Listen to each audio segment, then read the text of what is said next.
Whamanu ia tu le tau saka fau ia te oe Samoa le antu pele le loto ma le nganga o le fatu o le mafau fau ma le tino atoa.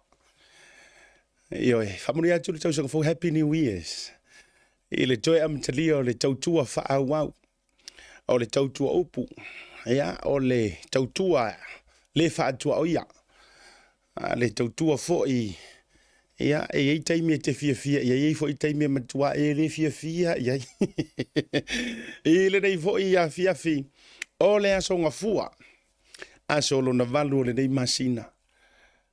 Lua lua se furu mo le wha. Ioi. Le urua i masina o le nei fo i tausanga. January. Ia, o le masina mua. Ia, a tātou tala noa i vaonga ngana o fua o wha ele leanga. Mau tātou lau ele elefa mai o le talo mua. Ioi, o le talo mua o le urua i talo, o le whaatoanga. Ia a tātou tala noa foi tūlanga o lafu manu ma tūlanga whapena. Ia, whamai o le povi mua. Ioi, tūlou whaafonga le tunu. Ia pole a lava le tūlanga o le tamau a inga fua ia le tūlanga o tātou upu ma vaonga ngana le tunu. Nā fua matangi mea o le sio manga ma mea o le nātura.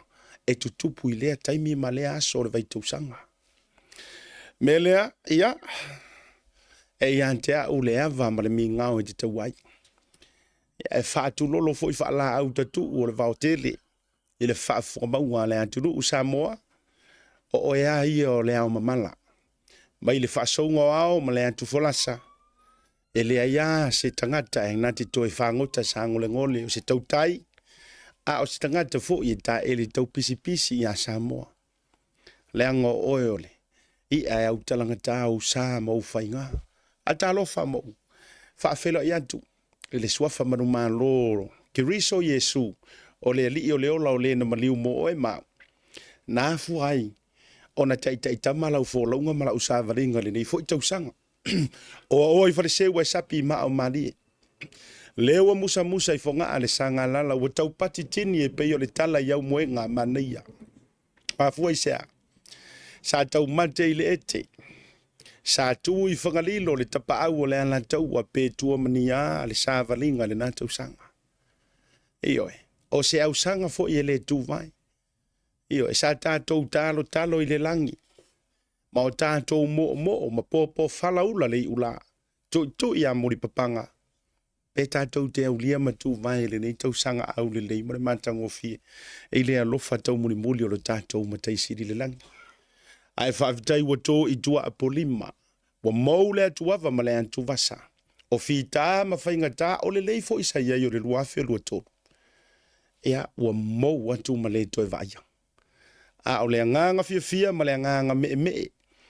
E alanga ai le loto ma whapeane pe yo la tā vita lo wangangai. Whaamanua tu ia Yehova. O mea umafoi o i to tonu ia tea. Whaamanuina lona suafa mamalu ma lona suafa paia. Afua isea. Wa tātou tango i ula, wa tātou tepa i ula, wa tātou futi manu ula, wa tātou tonini ma tō nana i lea lofa ma leanga le leo le tātou mataisiri. A ke le rangi upu kako ki kalangoai. I lea lofa o lea tua, sala i le tele. Leanga o lea ua tātou pa ia vai o le tama. Pe o le tala i le tau whara mata afa o le tama ainga. Vai o moonga. A lea ua tātou pa ia. Ua tātou tu vai ma tu lau ele. Ele nei tau sanga fau lea lofa ma leanga le leo lo tātou ma teisiri le langi. Ia, o le tau au na le nei o asiata. Le fo ua se e mai lunga o le tātou fola. Le alaata ma le televise whaasala lau a le Blue TV. O le ngalu moana TV au kila ni nei New Zealand. E toi whaau au le tautua. E toi whaau au le au nanga. E mai se fo. Ia, o le longo puia li ina o lo taupa ia mo lo tau mamalu Samoa le atunu upele. Ia, au a fo ia tātou proklame masani ma le proklame o le tauta iai. Se ua le sala ese ale ingo le nei proklame. Tauta iai whaiwa o tātou batunu. A tonu sa e lutia i puava le nā tausanga. Whaia ia le nei tausanga ma whangalele tātou te mapu mai ia. Mapu mai ia le nei. Iyo, pe o tala e whai le whale manono. Mapu ane ia i nia whane malafo lo taula i malolo. Iyo, Ia wa fo ile nei tausanga tātou sauni e tali sa paia manuia o le tua. Ile folaunga. Ia, e la de mnatu. Ia, wala le vasa o asui tu taitanga le vaa o le ainga malosi e pio le tale le latu folaunga i sa de murianga. Le ua tātou o oi freseu. Ia, ma tātou fia sa i mao malie. Tu fo i tau mea sina i te patepa i mantango fie. I le lofa maleanga le leo le tua. A wasa tala fa auto le pengo le tautai. Tasi re tangata malana ya tiai. Fai ngā malolonga o niso i la tau. Fai malanga atu i fafo atu o New Zealand. So se tafa o le lalolangi. Ia e le teritonunga. Ia o le ua tātou apo manu. Pe yo le tala i le fale o po mao. Io e. Mai se fo i o le pā le tama na mo o maami. Awane ia mai le au manu le ngai tua i le au mala. Ai fai mai au mai le au mala. Le ngai au mala au manu. Ia sa ma fai ngā le avea. Ia ele o so au ngata. Ai fai teritonunga o le tātou rua i porokalami o le reitu sanga. Ia o te whaatu lou lai pa ia ma sa ma fai ngā o si o tātou watunu. Samoa mai ia i le matasaua. Mai fitiuta. Se ia pa ia ana lenga i tula lata i fale moa na tau wilo ai manu o malo. Ai ale vau tupua. Iyo. E fili fo i mapule tu. Ya na maape ai, mamalele ai to finga le tamaita i o nahe whanua. Ya e fusi le fau o malo, wadu mua mapule. La tau te li poia tama ma ainga fo i ma la tau tama. Aingo nofo, aingo tupu, aingo aingo papa. Ya e mese fo i ainga na auta whaifa. Fatu lou le nei vanga o le afiafi. Tu mua mapule o lo pale le na. Tu au mala tau a ainga i le taima le vao fono ti le tau to'o launga. Le antiponiu a wawharu ponu tu ta whaitoa ma tu ta whaitia. Le pola puipuinga o ainga. Fatalo fantu asianta le nei vanga o le afiafi. Ia, te pa i mātango fie a wafoi ainga nei le ite al malama. Ia, ai ro foi o le fata fatonu a lea o tātou taulangina. Fa mai o pa ia faa le anga nuu. O pa ia faa le malo. Ai siri anga mamatua le tuu a wapa ia faa le tala lei. Tu lona la ta itai o e kalesia. Fata fai taulanga fia. Faa tu lo watu le dei vaenga o le fiafi. Faa fetai tatalo. Malo le ana pupongi. Ale ua tātou. Apo i manu. Ale ua tātou taulau. Ma tu lau i manuia o le nei tausanga. Ono la tau faa tangi tu i le dua. Ia tu langa fo yo le na tu sanga. Ia fatalo fo pa io fa nga malo si tanto buturu o Samoa. Mai lava ile fio le au mamalo le tanto malo Samoa. La o fio nga le tu ya ana tu i maleli fano. Ba le to azo lo vi le lua malo masiofo le fio nga le matua. Ia fa mausili. Ia fio fo tama ainga e sui o le fono sui tofia. Mau to fo le tua. Fa manu ya tu se fo. Mai proclame le tau te ia ele ni manga o le viafi. Ata lo fai la ufionga te mai tai pale mia. Si o tātou malo Samoa. La ufionga e le sao whapito. La ufionga fia me Naomi mata afa. Ya e meisi o lau kāpe neta mamalu. Fio fo i la ufionga i le sui pale mia tua la poni fasio. Po la ufionga le whamausili le matua. Ya o lau whautautanga fo i te vanga. Atu o tu te tele te sapia i a saan muri anga. Ata lo fatu.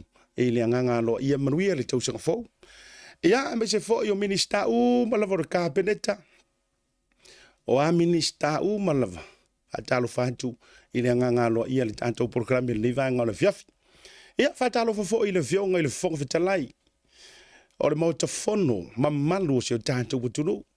Ia e teinane le sui fonga fitalai. Fionga le fonga fitalai sunga pali tele leo. Tau ma se pa. Ya me se fo yo to fa po le fionga ile sui fo vitalai ya ila fa autotanga le to fo mai le to o le manino le fel fani au ba au ya me se fo ya o lo fa tua a ta lo fa fo sui mamaru mo le parliament si o tanto wutu Samoa vai nga le malo ya me se fo yo vai nga lo nga le malo fa ta lo fa tu le fionga le ta yo le tu ngai mo le to fo vai nga fa fai ya o le tele au sulu le yai awa fo de savalingo le nei tausanga.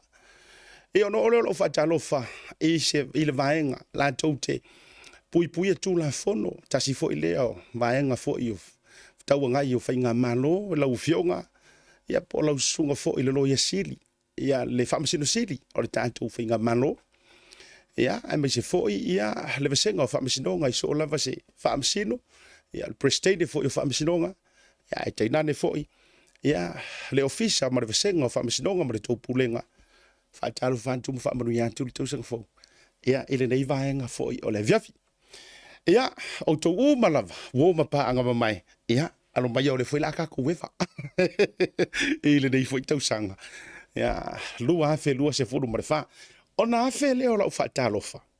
Ia ila tau wa ta ua ma pa anga ma mai le tātou proklame nei o le tau tai ai. Ma le tau tua le Blue TV. Whaaftai atu ma o whaamalo atu. Toa tele o tau le whau pai lungo le tātou proklame. Now, te fia whai atu ala utala whaaftai lea. E iei nisio ila tau sa au whailoa iei. Mai le vā le vai aso atua. Mai lava yaso fia. Se i o mai i le nei tau sanga fau.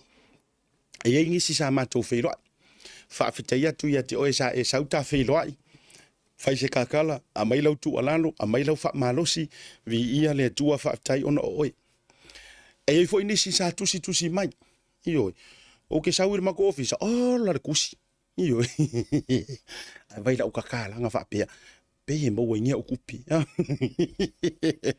Ai whaafitai tele lam. E nisi fo yo ila tau sa tusi mai. Ia ma whaamalo si au mai le porokalame, a mai la tau wha ma le tu alalo, o nisi o fina ngalo ni vaenga e ono whaale le iai au unanga le nei tausanga, o lau tala leo te whaiatu. O upua nge e mazangi o ngā whai e umatua. O upua nge ke whaalongo so oan. O le tangata e talia ma fia e le fautuanga. Makalia se faukuanga. O le kakalelei. Iyo. Ia mau te whaavitai atu lava ia te o tō uma o ena tusi mai le ngata fo le messenger le tātou Blue TV ma le tau te iai. Ia ai sa hau tō whao ngā lava le taimi ia e sen pa ia tō tusi. Ia whaamaro si au mai. Ia ma whaavitai ai le la tau sanga. Ia, o le o tātou tō e amata le porokalame o le rei tau sanga, o le porokalame mua. O te fia awhea ne lava. Se i whaavitai ia tātou sa marianga le leo company langolango sua o tātou major sponsors. Whaafetai tele me ta ele o mantu loto. Ia o te whaale o ina antuleanga o a ure kele ngai lumor camera le tau tua male unanga le Blue TV. A o le fina ngalo fo ilea ma le loto leo le matu pule. Ma le pulenga. Whaafetai atu ma whaamanusina lo tō wanga le lei. Whaafetai lau sunga le whaafea ngainga Reverend Tole Afoa le atuau. Larry tupa ila vea ma le wharetua ia Helen. Ma le pulenga le tātou Tasi Market a ngata ilo le ainga energy. Whaafetai tele. Ia, ele major sponsors leo le tātou porokalame mai lavai amatanga o le tausanga ana i le tausanga. Whaafitei tele ma le ta ele o mātou loto. Le nganga whamanuia le tua. Na ngata ilea o tātou company lango sua. Digicel Pacifica, Pacific 40 ma le tālofa voucher, PacificEzy Money Transfer, Pacific Family Health Group, ia unanga whaasoi maloloina, ColourShop se matawhele, le ngata i leo le SSAB Oriana i Samoa, ia ma le tātou le Sanita Hotel, whaafetei tele, ia e tu sai o le langolango suaina o le porokalame mari tautua. Nisi fo o company fo o le fo o le afo tua i mai a veo ni company langolango sua pe ono tausi le fia, ia le real estate sunga e tangaloa manase fia manase, na real estate e whapea fo i le au nanga tu whatasi ma le Ray White, nisi ni o tātou sa marianga le ia, meisi fo o lea ua fili, e o mai ala tau au wale tau awa meina ma le langolango sua ino le tātou porokalame, whata alofa mau folo fantu. Ia ona whapea leo sau whamatalanga, e hei kako whakarangoanga kuku angi, o tātou, nga on mai lava, kako halu no fo i isu. Mo leva no vai mai. O kai ko ka fio finga ka. Ai se yo fatalo fa mua tu lava la ngai pele ro loto o to umalava. E uye le mafai ona o to lo o to swa fataitas. E lungo le Facebook, ai mai se fo yo lungo le YouTube channel. Ai to we no fa peatu. O to uma o lo o lalam papa au Samoa. Samoa sifo. A fa yo le te mai mo mai. Po se taimi fo i mulimuriane e mai mo mai. Whaamanu ia tu le tausanga fau. Ia ua umatu fo le Christmas sa vatu la whaamanu ia ngal Christmas. Whaamanu ia tu le tausanga fau. Whaafetai i lou langolango sua le nei porokalame. Whaafetai tele. Peke le fia fo le nei porokalame pe o a o lau fili o lua feru tolu. Ia sui ia lou finga ngalo. Kako sa vali ia. Iyo. Fa mai disi ya, sa o disi kami ki mako sa ele so kau au fa mai. Ia ka sa vali so kau au. Ia, eventually. Se o mai ka ko so kau fa mai ia nga sa o le ya.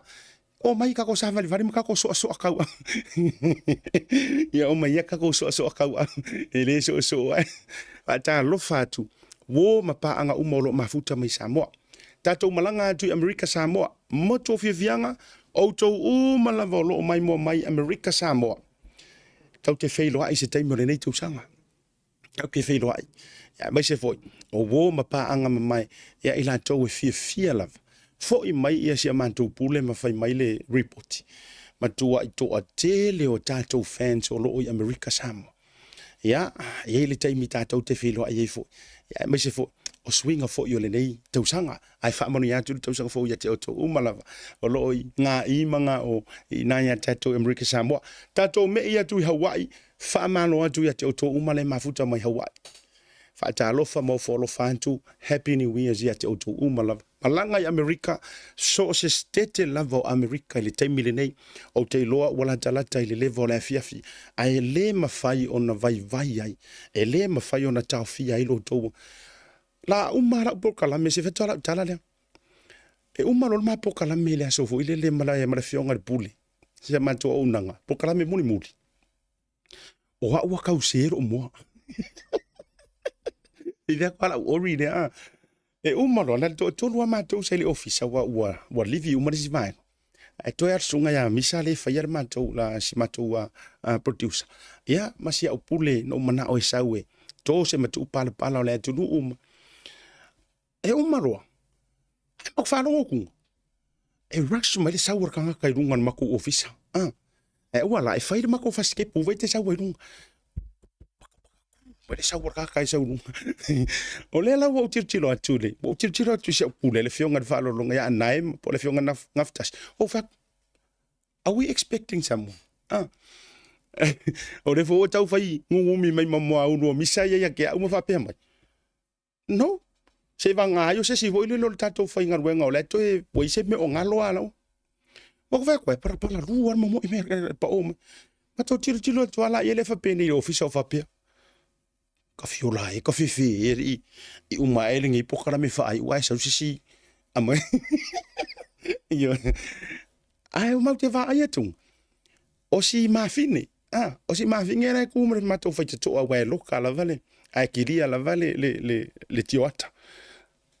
Fatu vai le mas so matou e masani pe lo fo ringa ele familia fonga ya sa vale tu lo fa kumisa mo mo kuia wa ela kwa ke afia mai le tu e de talan tanto po le asen ai te talan tu le office afa pe o le tema fo e tere I fo iski si ti to finele e ka kala pa inga ngi or sela raka amai wa isela sa unu ngar faskep makai wika ko ori ngi vat o ye se me fa finga loinga nga nga kepa mai ar ma fine runga mai mo apu I asia o le la o ma tu kirkiro mai ia ana ya fa o fa ia se sa ngo ia wa kilo a fa kilo asia ka ele mfa nga mi sier ka urupo o le le o tu ruma na tepa ma fa mai o fa fetai le atua o usau wa se yo usau o ke fa felo la maka mai pokala mi fai ai fa fonga mai la umale matou su e mai ai na o fa sino mai o le Tasi Market le office o si ma vine le sa me America malanga mai America o mai ya pakar ka vale ai saudu o te vai ku pe ko e kau calm down le kau popole au kamai a fa pe o ele ale si tu fine le masi saulo ma felo ai pu ele mata io fa mai o usau mai America o saulo fi momo ai o tele to fo I America o te sau e su ele me ye la office fi pu eska ko ese le mato fi maro to o lua mar mato ai e mata I lau por kalam o fa fikai I ia le ngale le yo letu ia mato tu roila lo lai mare foi kanga kai sau me Australia ala o mai fa ngata le io la utala o le ale au fa lolo ke no la kala ngo la foia ia matola foi fa tasia male after tele ya pe no fa yatu after yati auto o lo fia muli ta ile nei program afa pe la o le na esuma ia la afa wa ko foi America la le te fia fa talo fa tu ya te auto ma le mafuta mai America so se ske rava la ngai tele tatu state America ya ato la te umali matatu temi ayeta tu fa tano eta no le lima tatou whaafelo, ai lese tatou whaatanoanga mua. Ai, whaasolo pele o lau whaamaroma lau whakarofa. Uma mai a te otou Amerika, ka koa kui Australia. Otou uma lava, le mafuta mai Australia. Whaafeta iatu, whaamanuia atu tau sangfau ia te otou. Whaamanuia le atu e otou ainga. Wa uma fo ini vaenga o lo tau mawhai mafufuanga o nei tau sanga. Ia te talo i le atu e whaafelo aini mana onga matūlangai i porukalame o le nei fu i tau sanga. Awali tia ele atua. Ia, le avasa Pasifika, manisi atu nuu ese atu la ia kungu kekele aia pioka ko mania. Pasifika, Asia, Europa, Middle East, ia matulang Afrika ma nisi o atu nuu mole atu lau. Whaatalo whatu ile nei vaenga ole afiafi. Ia, ole se vaenga le tato pokala mele so le nei, afiafi le nei. Ole telo tato update peitai. Ono au te nau. O le tatou whaatatala noanga mua. O le whaatatala noanga lea. Ma le awhionga i le li i sue. Leading investigator. O le case le pisa mai ngai Samoa o le case o le au waa ma whenga. O te whaafetaila. Ia o le ua whaino li mana tuafo. O le ai open atu au. O le open le tatou porkala mele nei. Mo ila to o kele mo mia kama foi le le hia sei alo se aka ko mai kama foi le asiata fai mai pai fai mai la fai no o le ia va no ale tato por kalami e reach out to my o to we fi to no ai la va mata upune pe a fa pe to te fina ngalo e fai sa ko sa ngai le tunu tau fa no fo mali e fo ile te leonisio vaenga. O le tatou whaatara noanga la mua pe au malole tatou o i le manolonga. O le awhionga lea ia whonuti. O ia o le leading investigator. O le case lea ua toe la langa i lunga. Mana tua na o tau atu whapea. E iei le motunga afa le ua o maua mai. O la ua talia. E le whionga i le pristane o whamasinonga. Le toe au watu o le case lea. Le case foi le vevela de kaiminga yo le ongo kolu. Le ua toi talia au watu e toi ilo le vaenga e tau le judiciary review. Le vaenga le judiciary review. Po o le vaenga la tau te toi feliu wa ina ma toi ilo ma yo. Ni vaenga sa whaale tonu po ni ava noa e ono toi te talai le case le. Iyo. Judiciary review fo ngale le ye kama sa fo ya ma tu fo o le committee o ila to wa ye to mai fa masino maloia le langa mo mai la ufasi ai o le a fa ala hotel i lunga o le fa tala noanga ma le fionga ia fonuti tu ivasa sa manga pe ana mulo ulu ia se i kiro fo po le enko le au mai le au va ala to now e muli o se tanto talo le prokalami i vaenga ia nga faleanga mai i vaenga o matulanga fa pena but o le tu le wa a pa tu ai le vaenga le au su ale au va pe to ye se ava noa ai po fe fo yo lo ta otu e ono to i lu inai ai po nga fe fo yo ungo nei whamasinona mtunanga whapena. E toe mawai se avanoa. Iyo. E toe, wheliuliwa ina ile tūlanga wata o toai. Mai aso ia. O le tātou whatataranoanga mua lalena. Ia, ile nei vanga o le afiafi. Ia, o na alu leo le tātou purkalame. Tātou te awhea nisi o tātou update. E iai au update. Po o tūlanga i tala oto fo i phone nei o le case o sunga ya Samuel ai mai se foi o le sailinga lava o le maliu ai o le tali ia tu au e na inisio vai ia le am fa fo na fa ilo atu mo le sila fiel to tele ia mai se foi o tatou manisi lava foi ona tawalunga la ia inisio tatou viso ta inga masani lea ole a stand by mai ai ia tatou kama faili poki makauki ai mai si o tatou tunu u Samoa sunga ia mauhant ai ngata foi lai lea ia maua mana viso ta inga ia ale sunga ia tuivasa Elvis Moli ia mo tatou ripoti mai foi oi au se tale singi Australia manisi foi o vainga ona i tūlanga la nā mo le silafia tatou i lunga le tatou programi lono wing kele yo kako isiusi ana tatou e a maka le kausanga fo e a maka fo ia ele papa fo yo fanga o fema ma papa po mu papa fa kikiti ia ala ngor tau sanga fo e te tau fo ila ia ona tatou wasia ia le tele fo yo vaenga fo e tau no tu silafia fai sa upuki fa ko ale le sau sai mingi io ka masasao fa feu la lo sai mingi nga e fa ko a mai lona ia le tele o tatou update lea ua ta o toma ye mata penanga fo ai mese o le urua i porkalame o le nei fo i tausanga wala tatou malologa ia mese sai liatu pa ua stand by mai la fionga ia funti ia ua tatou fa tanong mumu.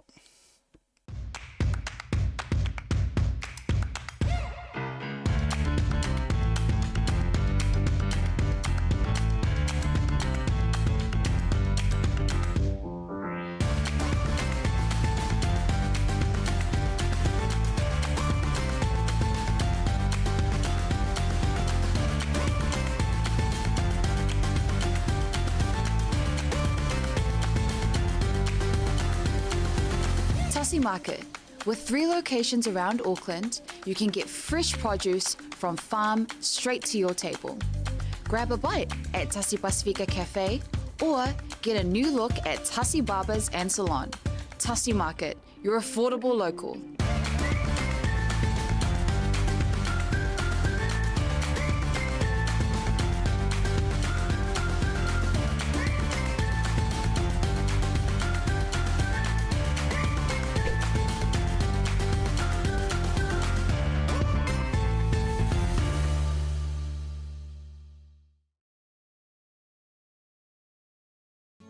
Looking for a perfect gift that will leave a lasting impression?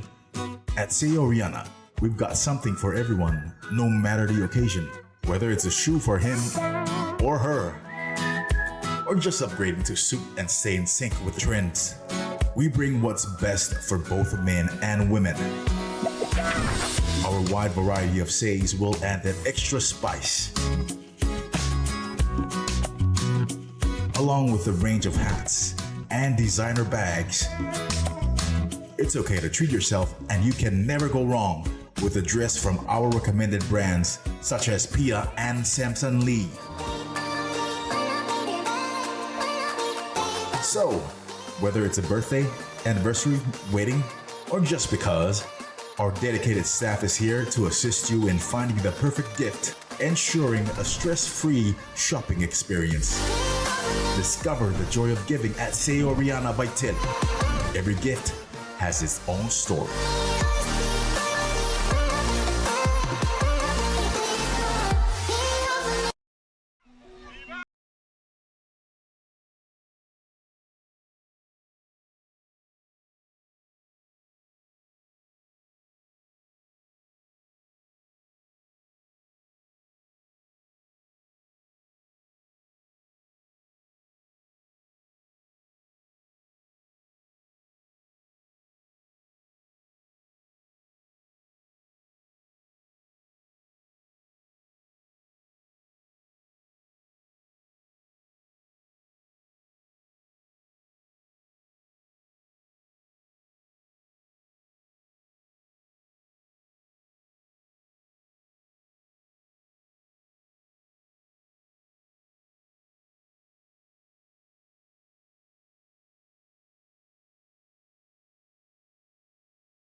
fia le PacificEzy failo atu lana Papatoetoe le Keresimasi ma le tausanga fou mo ainga umo Samoa e 5 failonga tupe tai lua se lauta lau saunia mo ana paanga 2 failonga mo ainga i Samoa 2 failonga i New Zealand e se ina failonga se fulu i aso tona i Tasi. Download le PacificEzy mobile app lau telefoni lafua iau seleni e 5 tala le fi o le nei Papatoetoe. Whaonga le direct transfer bea fai wa yei lau PacificEzy membership card ai inga Papatoetoe. A fai te malanga siasi Samoa mo miesta male maututongi awane ngalo le tato whainga paanga male mo ana rentals. Mo nisi whamtalanga wala au le telefoni o Baluselau o Tasi ono po au kilani i le lua fitu ono fitu iwa fitu wha. Manu ia tele lava le Keresimasi mane tau sang fau i ainga umo Samoa mai le pulenga mana whainga ruenga a le PacificEzy money transfer.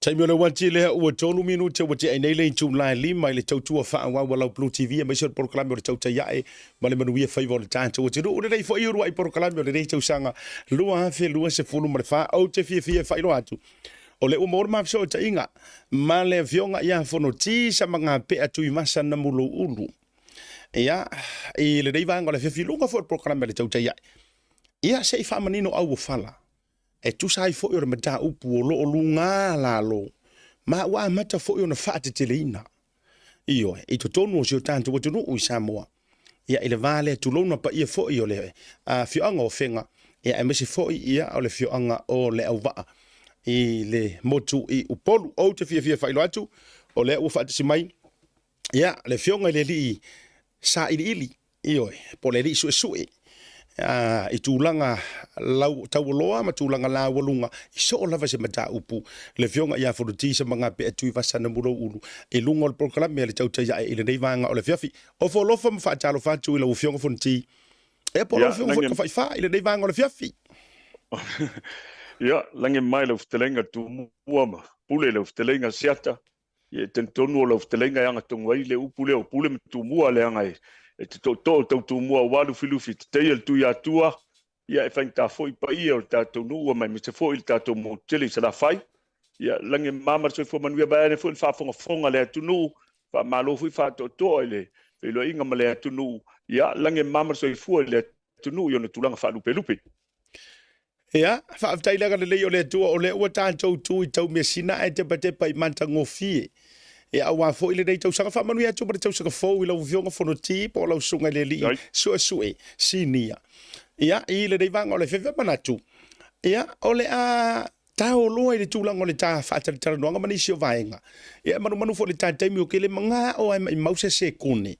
ai se fa fo ba war pa io Samoa wa au fanga i lungo le tatu purukalami ia i tūlanga fo i olo ta oto mai ile nei lava mata upu ua avea mata upu fa apupule loto le to tele ia ai ua taule mo ma se to fi mali ai amata tu sa fa fsiri fa penela o fionga a fonuti ia o tangata mo na fa sino manga ile le fo ia na ona fa fsiri atu tūlanga fo i la o fionga po feni fioanga ia mara tūlanga fo i lau tautua malau au onanga ia ole a fo i lau vaenga lau tongia wa fua matangi ile tūlanga o le ta fa tara noanga e ala le ile keisa le auva ma le fioanga ia fenga ma le ngang fa lo fa mon pa tai se ata mo ni ale wa manatu e tala mua sa tangloa wa le fiafi pa yo le tulu pa tai tele mo le mato wa no ia fa tai foi mo le fisili o au sa manga pe o te fonti mai sal tele ia o salvala se tu sa mau foi ta tu no i loli tu i vasa ia o lo tu a le lufilufi o le loli i lona pito tama ia o namuro ulu i lona pito salafai masu ia ao lo utina o le alo o te vanga i le isi ona pito tama ia o lona pito tina o ma elopa ma fonoti salsa tele ia pe o baenga au tu ia o au lo tua i salsa tele ia o te matai i lauli ia pe o baenga au tu ia bane le whafonga le tunu o le ofisa le nei o lo matawhai o le suesue o le investigator i le tūlanga le tātou malo Samoa o le private o le ofisa sa whatuina i New Zealand Wellington e lua whema le valu ia o na si i le i Samoa o mātou e sa i lia whaila whaale tūla whono rona winga o mata upu ma maufo o la afola tu le nei i tūla ia po le tae o manino fo i le tusa mal whafonga le tunu e misa fo i le uftalenga mal pa i o le ofisa o mau fa le tu la fono ma tu te le fa nga ina ni tu si faitau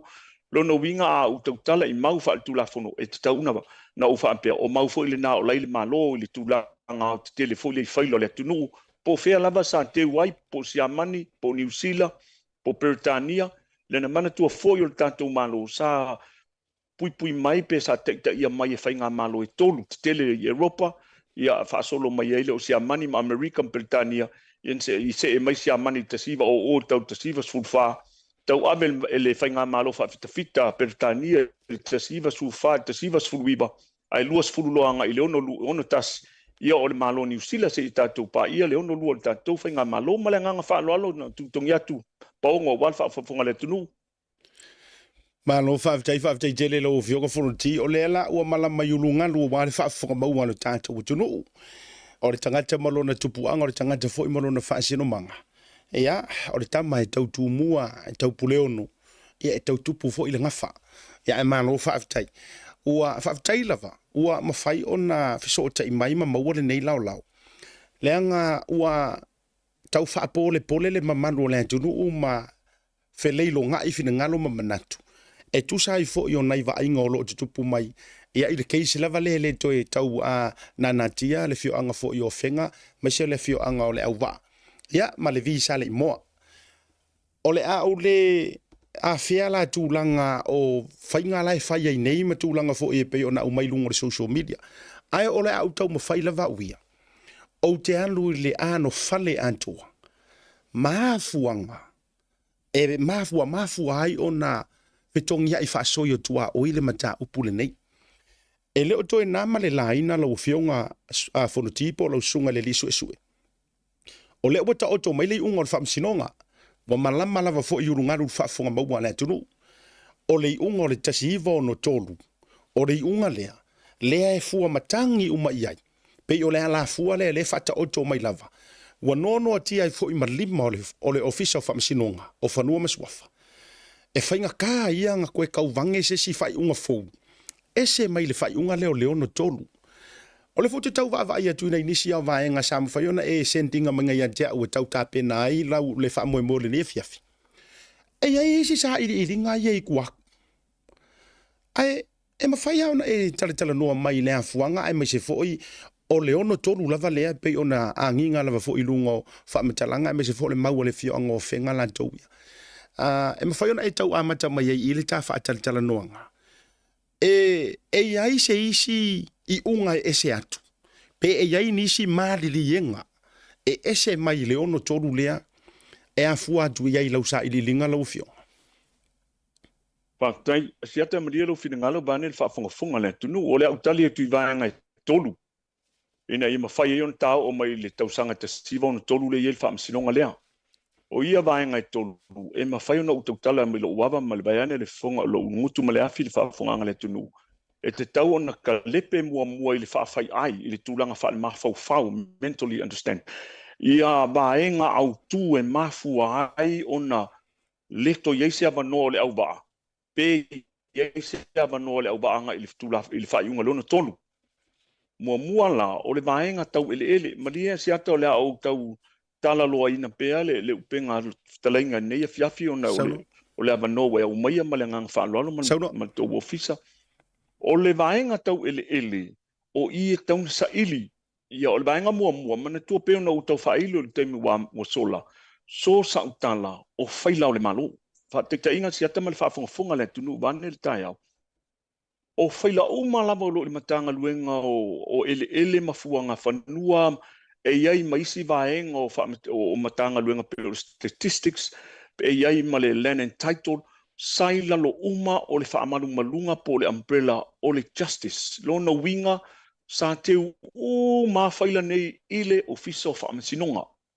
Lona winga ele ka ape atu e ui wa iai matanga duenga ia ele tasiva o tolu na whaatula iai ele ofisa o land and title po le ofisa o whaamasinonga whanua mswafa le so luas fulu February.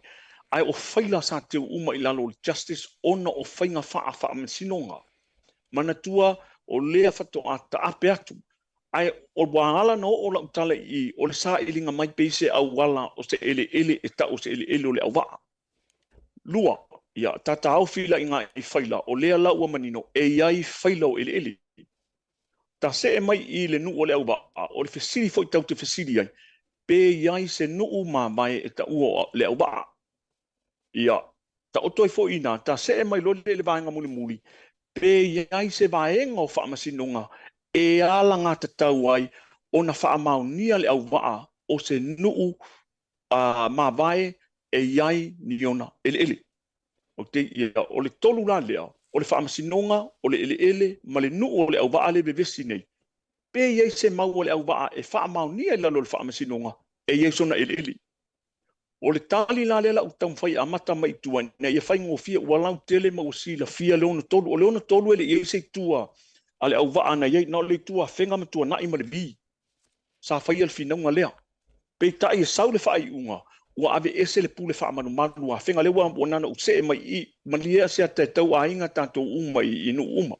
o te fai te fo I ngafa ma tulanga suafa ala utau ma fai te tui fai lona winga so sa umau e fona tu da fia nei o le ia matou fa ma mo ngal fa masinonga o matanga winga SS o le afe valu se lau lima se fulu anga I le afe valu se lau iva se fulu na tu si ai malilienga o fa taunga tangata Samoa I tangata papalangi o ia fa taunga e saini ai le toi ina fa pe mai o au nei o fonuti mai le nuu o pofele nuu ua ou whaatauina lo whanua e tau o fea fo I iai.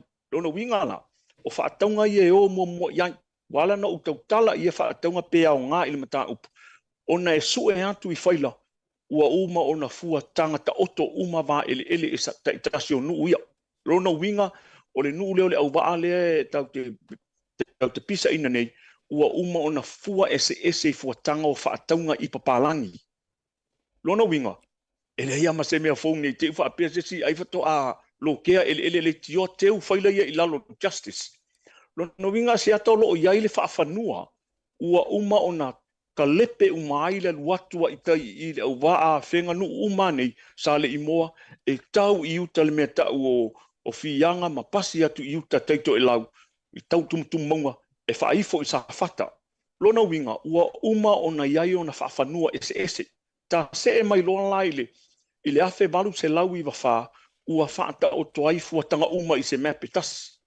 Ta se mai lo I le teimina o mai lele au baa. Asiata si o tali atua o la uolo I. E sue atu I si whaataunga ia iai tongo whanua ia whai mai o au nei ta umeile no toi ina o au o lele au baa. Lona winga o lewo te ia ine I o lae e iai le nu o le au baa. I tutono ale ele lea. Lona winga. O le o iai whaafanua ma na toe sa iri pe moi e mau atu ia ua iai mori mau e so o tua nai ma le nu tele o le au baa whato ao o I le nu fau le bevesi ai nei le whaatau nei ia lona winga pe fōlinga mai e lua le au baa o le au baa lea o le nu tuai ia ma le whaataunga fau lea ta se e pea lai le whaataunga fau le tau e mātou o le whaataunga fau le ia I tonua whaamasinonga nei o le mori maule iai, o I whaila lewa iai, e le ai, ua uma o na vai ese ele nei, I whaataunga a tangata ese.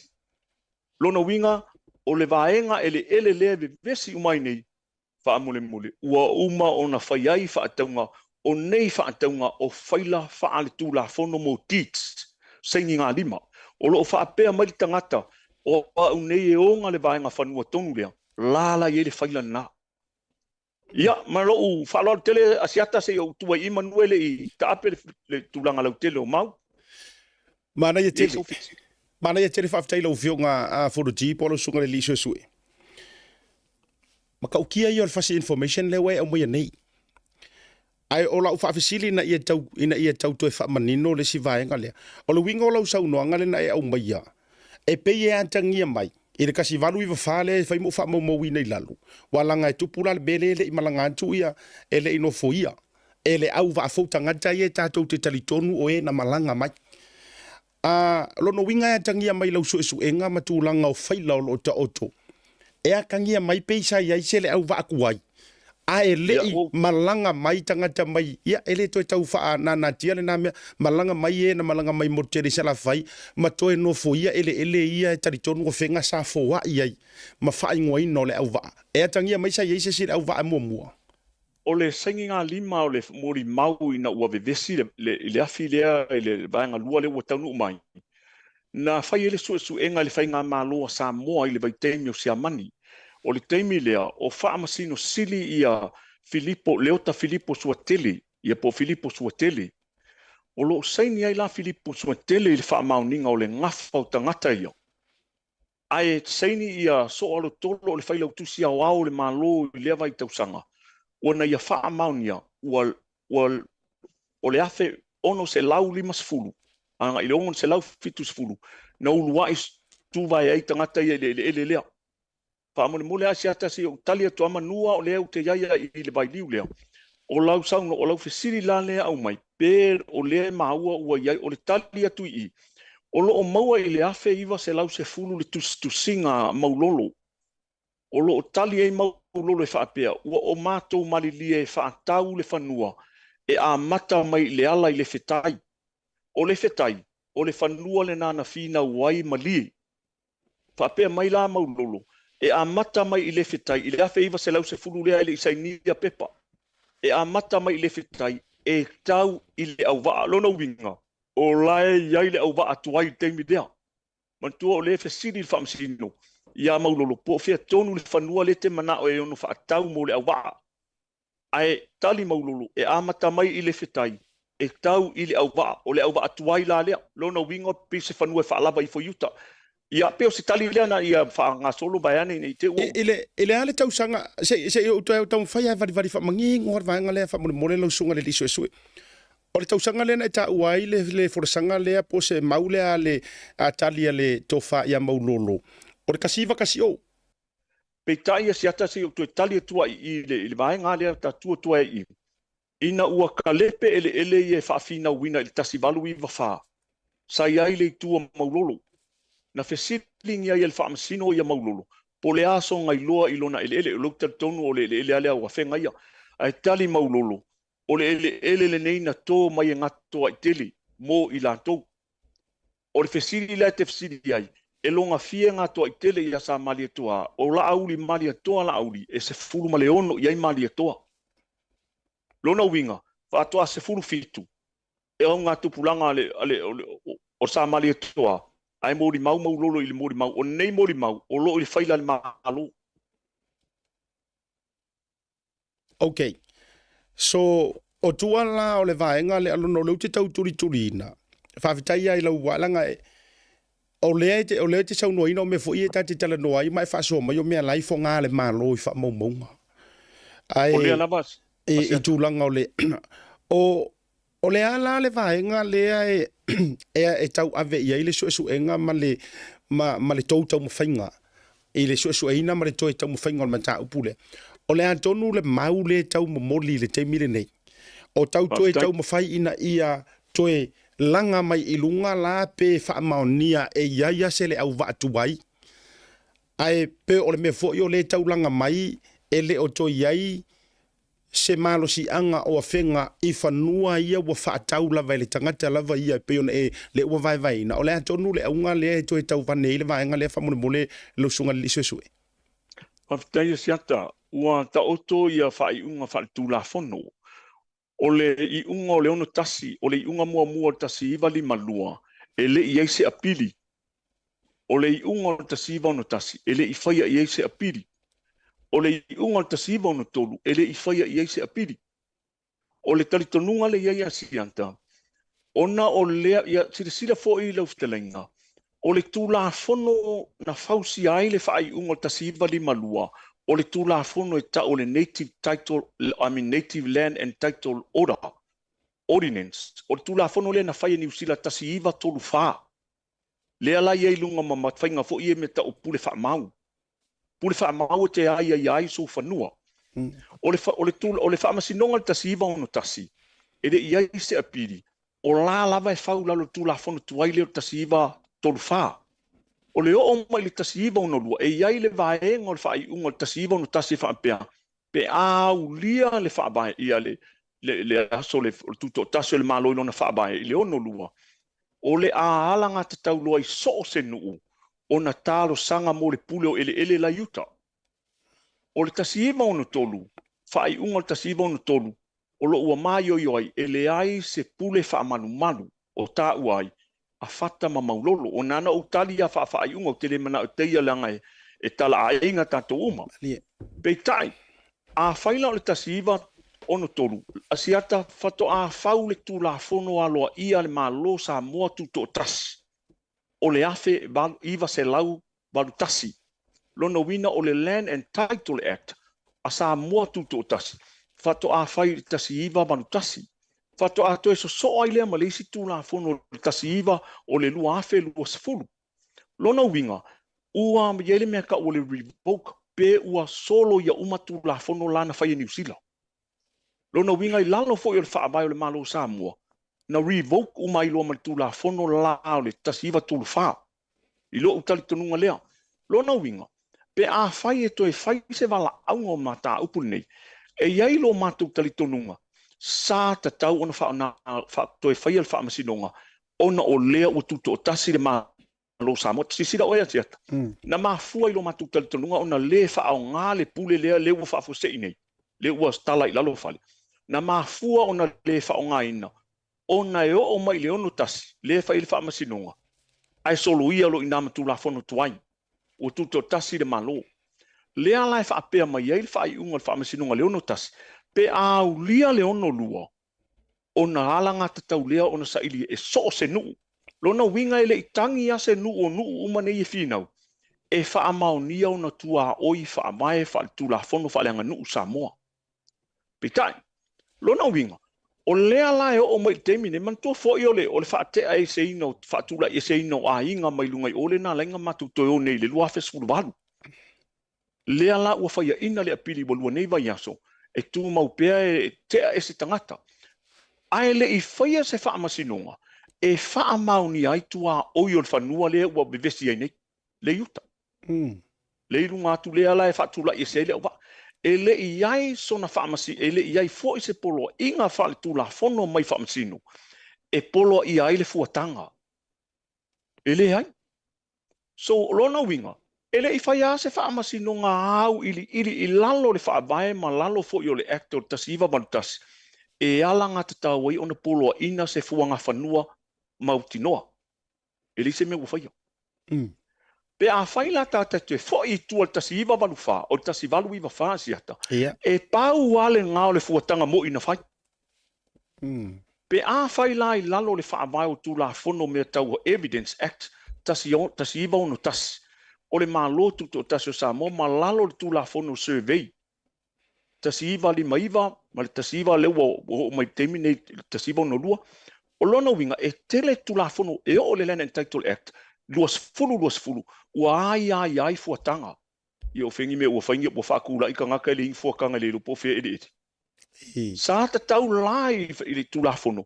O na ia toe fo i whao ngā le tūlafono le fuatanga o le tasi walu i wha. O lai ai. E wha sa oi petai ia siata. A whai ai ta tala tasi walu i wha. O lo i ele tit o saini e tangata i nā fuatanga. E le ai ama sesi o tangata i e tūria ngei le au ba. Na saini ai o. E lei fo i ma ses nu u whaapea o saini ai o. Lona winga male ina ua whailan tāl sanga ua a tōne le ia novema le solufu whāna whai tāl sanga le au ba. Na tāl sanga i lole le au ba a mo se wha ai unga le wha masinonga e wha au mao ni ai tua oi o le nu u wha amae o le au ba. O ila sa te tauna au mai e toi whaile whi nunga a toa lava i le Land and Title. A wae le i whaonga ina tu la whono tasi iwa balu tasi vaenga fitu iwa. Male lua o longa vaenga tolu iwa. E ta tau ai ona toe whaile whinaunga. E whaonga ai tu la whono alo ia le malo Samoa. Au ua uma ona revoke tu la whono tuai. Lea o le porenga la lea i mātou siata. E le o le mātou whaitau e lea ia ina fo i sesi tō whālua le mamau i whaamasinonga. Aina na mātou tūtongi o paungo na i whaasau le langa ali. Siata mal mamalu le ele ma faila ona faise polo inga fa nga ile tu la fono lu se fulu po tasiva valtas ai tu le fa unga wa faile fa o tasiva tol fa o mona revoke lon tu la fono na lo matou vai le a ulea e tatalo ai i le whaamasinoa sa tatau on tu e tatala umaitu e sa ili mau whaamai e whaamauni ai pule o tua oi whaamai o nuu mawai umai ma le nganga whaalolo siata Malo whaftai i lau sunga le liso so pro fiong fonti ia po lau to favu tu vasa e tu sal forsanga manino foi malama pe no foi atu o fia ma wala va non le lang ola fa fonga ma fa fonga usi Samoa te lo foi to tele ni si lo fio anga fenga ia o la to tele tutuli matanga wina le nei por kalame pe fo na to foi atu le matanga ele ha wali tata no anga ia tu langa o suatia me uma lo foi le temiri ta o to la vai lo mal fa msinonga ai o tau mawhainga lava se i toi tau au mai le tu le tau te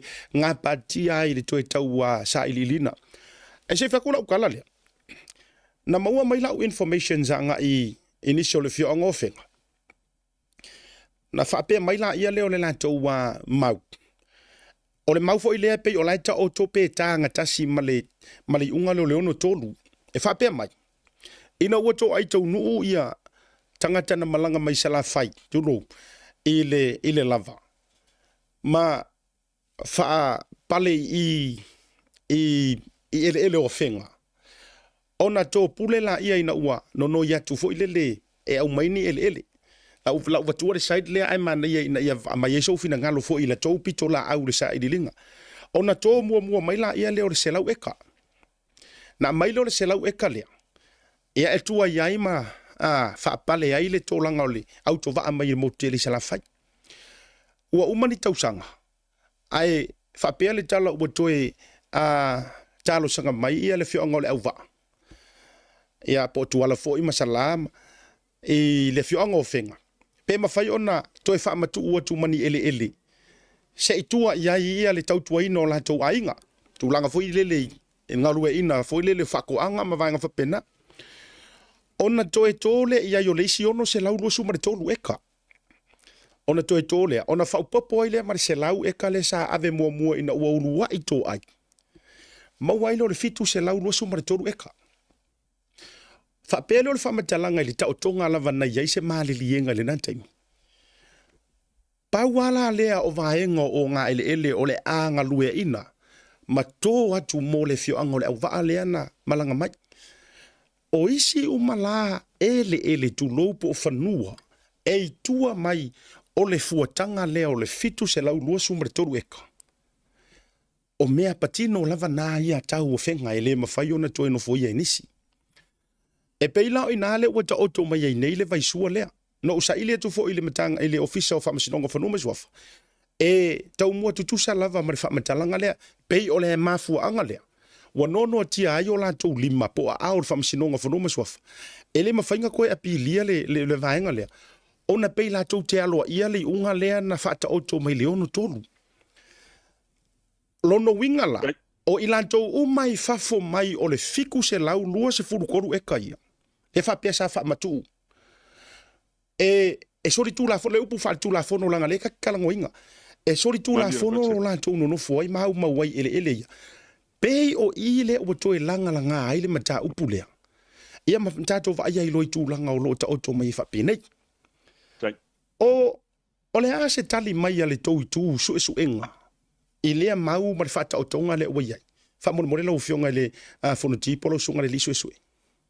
Paftai. Siata le peono o amata tu le vaenga lo le justice le sa te wifi lo le tunu. I tonu ale numi ia whainga. Ia tau iai. O le ele iai se malilienga whale tu la fono na sainia ele au waa ma le nuu o whenga. E na o le malilienga whale tu la fono a whenga ma le malo o siamani. E le ai se malilienga na sainia ele au waa tu usao. Pe na maliai se le au waa. I se whanua e au mai e se whenga o lautal noa a siata i whaila. O le ele malienga na saini. O le whaupunga la. Pa se fulu a whe maka siamani. Mo le au waa. E whaatau mai ai ele au waa. E loan mai ele au waa mai le malo. Ai to e whaatau ai ele au waa le whanua. Mai a whenga. Pe tai lau le whaataunga. E ave le tupe i a siamani. ona ole o siamani e whaatau mai le whanua. Li skala I lalo le malo siamani. Fatu a transfer mai ai ile nu ole awa. Ia ta se e lola ngā. Lona winga, o se uputa o se malilienga o se saini ngā lima, e te whiu e sua ile lalolangi tele, e le ai se saini ngā lima na whaia le awa, ma whenga. Leo te tau tala I whanua ia wa o ta uane fitulu a tonu petai. E whai le whaamasinonga I tasi iwa lima lua, ua umau na ta oto le fitulu a tolu lea e sauno ai tangata lea. O le fitulu a tolu, na au mai whaatasi ma le valu, ma le fitu ono eka tusa e fitu eka. Lona winga, e iei le whaopoponga whaatasi o le fitulu a tolu, ma le, se me o le fitu valu ma le fitu iwa eka. A whaopopo le fitu iwa eka ma le fitulu a tolu, e te tau ona mauai le valu o lua eka. Whaatau ngala lea na whai o le fitu valu eka. Whaasao lo ngutu vane whaafonga le tunu whaafonga. Fitu iwa eka. O le ele le pito I tai, le misi wae e saua mai tari sami I aluanga I uta. Whatoa umalola I o le fitu iwa eka. Umalola le fitu iwa eka, whaopopololo le fitu lua tolu eka.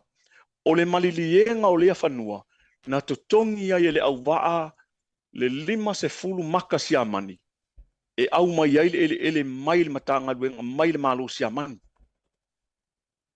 Lona winga e balu afe maka siamani, ono afe maka siamani, na totongi e fulua tu le account lea ale au waa. Totongi anga I le malo, totongi lo lea anga ia fata mamaulolo, le ono afe eka, ono afe maka siamani. A te ata e tango lai vai, a o le tau o le ele tasi, e 50 maka. A e tango lai vai le 50 nā mai le, pe tolu se lau ea se mea wha pena e maua. Pe se lau on se fulu se mea pena. Lau tali atua I lau fesiri, e whai le tu le whamasinonga I le, tasi iwa 5 ua iai, ua uma na whaatau mai le taimi o siamani, e le au waa. Le whanua se lau lua valu eka, le whanua e lua fitu o eka. Ma le whanua e valu o lua eka. Lona winga e whai le whaamasinonga I le, tasi iwa 5 ua aloa I ai, na o le fitu lua tolu eka. Lona winga o le fitu lua tolu, o laito tonu o le valu o lua eka. Antua fo o le valu o lua, whaapopo, o le fitu lua tolu, whaapopo o le fitu iwa eka. Yeah. O na maua leo le valu o lua. Lona winga la, e whai le whaamasinonga I le aso lea. A ua uma o na saini tasi iwa tolu valu e New Zealand, to e whaamao nia le malilienga le tasi iwa sfulu tolu, o le se lau lua valu e kala yuta atu o le mele fina wainek. E whai fo I le whaamasinonga I le aso lea, o lae tali lai ele tusi le whaamasinonga I le liliunga le tasi lua valu, ua le uma maili siki a ua uma na tutongi, o le vā o le tasi lua valu anga I le fitu lua tolu, e lua se lau fitu se fulu eka. Lona winga, e whaile whaamasinonga, e lea ia mani whaila ia o iai. Mele lena o amata tuai le whaamasinonga. A whaapea, wa a whesiri la tati whesiri. E whaafewhea o ngā whaantau fua le au waa, le waa lea bevesi ai nei. O le tali, a lea e sau I le whinaunga tuai le tasi valu iwa wha I lona whaafanua, ua uma o na fua ese. O lea lai maua I whaila, e whaila le whaamasinonga I le aso lea o le, tasi iwa 5 lea ua I whinau mai o ma tasi iwa ona tolu. O lai ta oto whaatau ngai tolu I whaila le whaamasinonga. I whaila le whaamasinonga o whaila le malo o lai iai. Ai sau le alo ia e na o le fitu lua tolu eka o le mea ngata I le fitu lua tolu. Ai mana tua fo ia se te peona o watu. O lea iai le whaila o le malo. Ua whaamau ni ai le lua se lau fitu se fulu eka. E le ai o le vātonu a lea nga I ngautai li se lau lua valu eka. O lai le malo.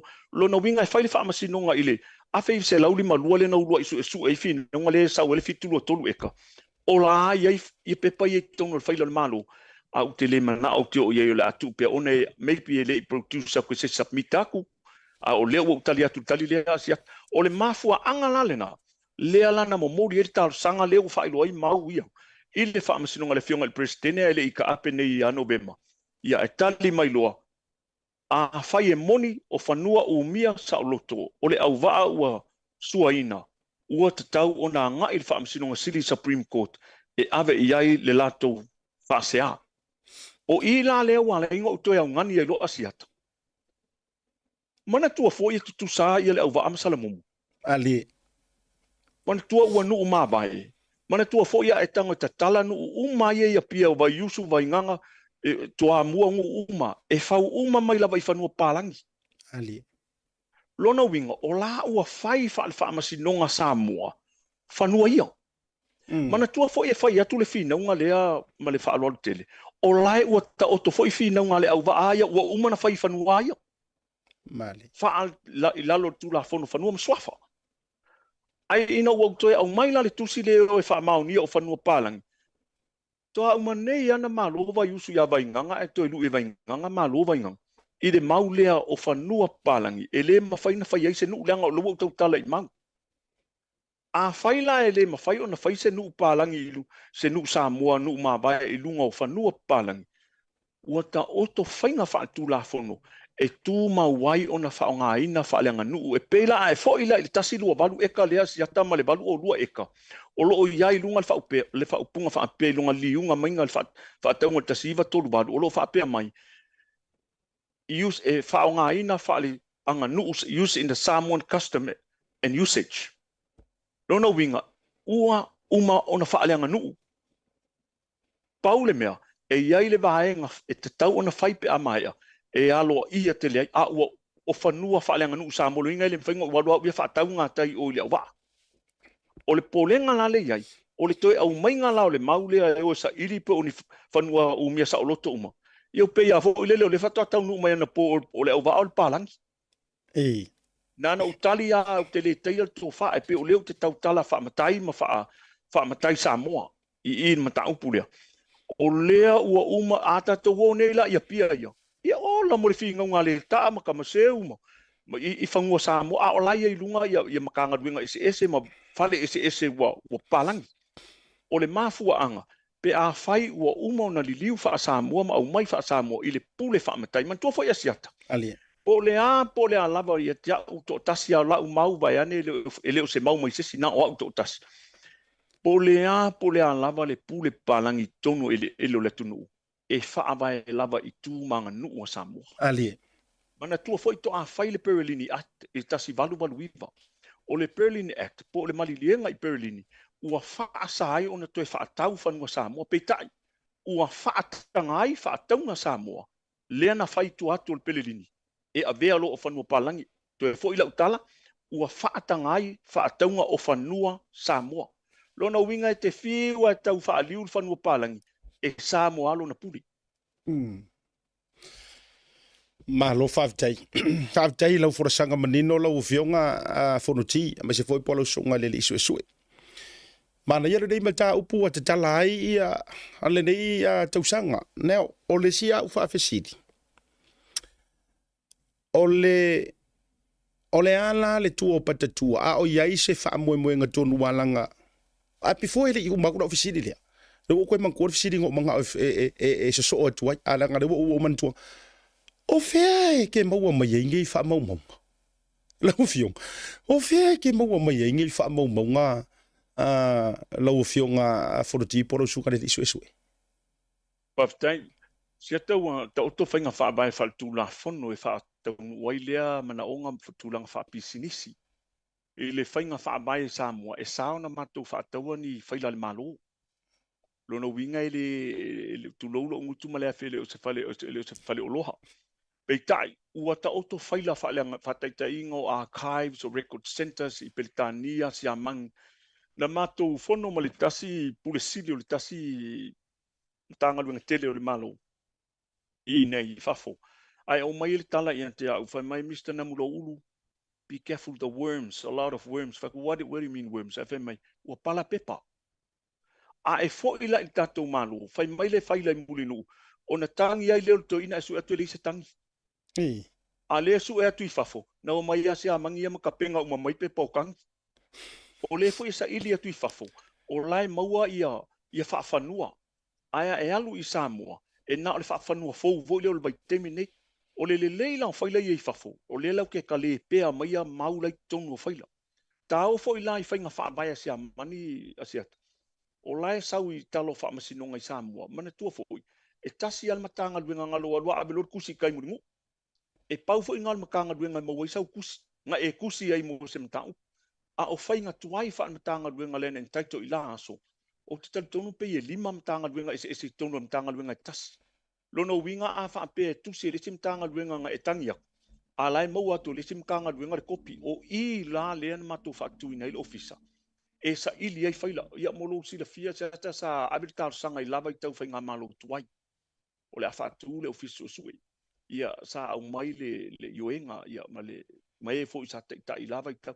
O le polenga la lea ma le amin le anganga whaafitai i le atua. Ai o lai maua su atu whaila ia, o la lava i Samoa. Peo si tari i la talata le tulanga mo mua lea wa FCDI leva ainga wha amon Malo whaafitai, wata si ui o prokalame ma le ta whaatala noanga o na iri si au whaatala noanga muri mai. O lou tari tonunga la lau sunga le liso e sue. Ma le toe tau lui ina o i unga neima vaenga ua ta oto mai ai. E le o sori kula fongo a le no nofo ai o nai ainga ia ua suatia ma faale anga ina a lato me totino. I lo lava le tali tonunga ua mafu ai ona toe tau mawhai lu i le vaenga leo. La so finanga.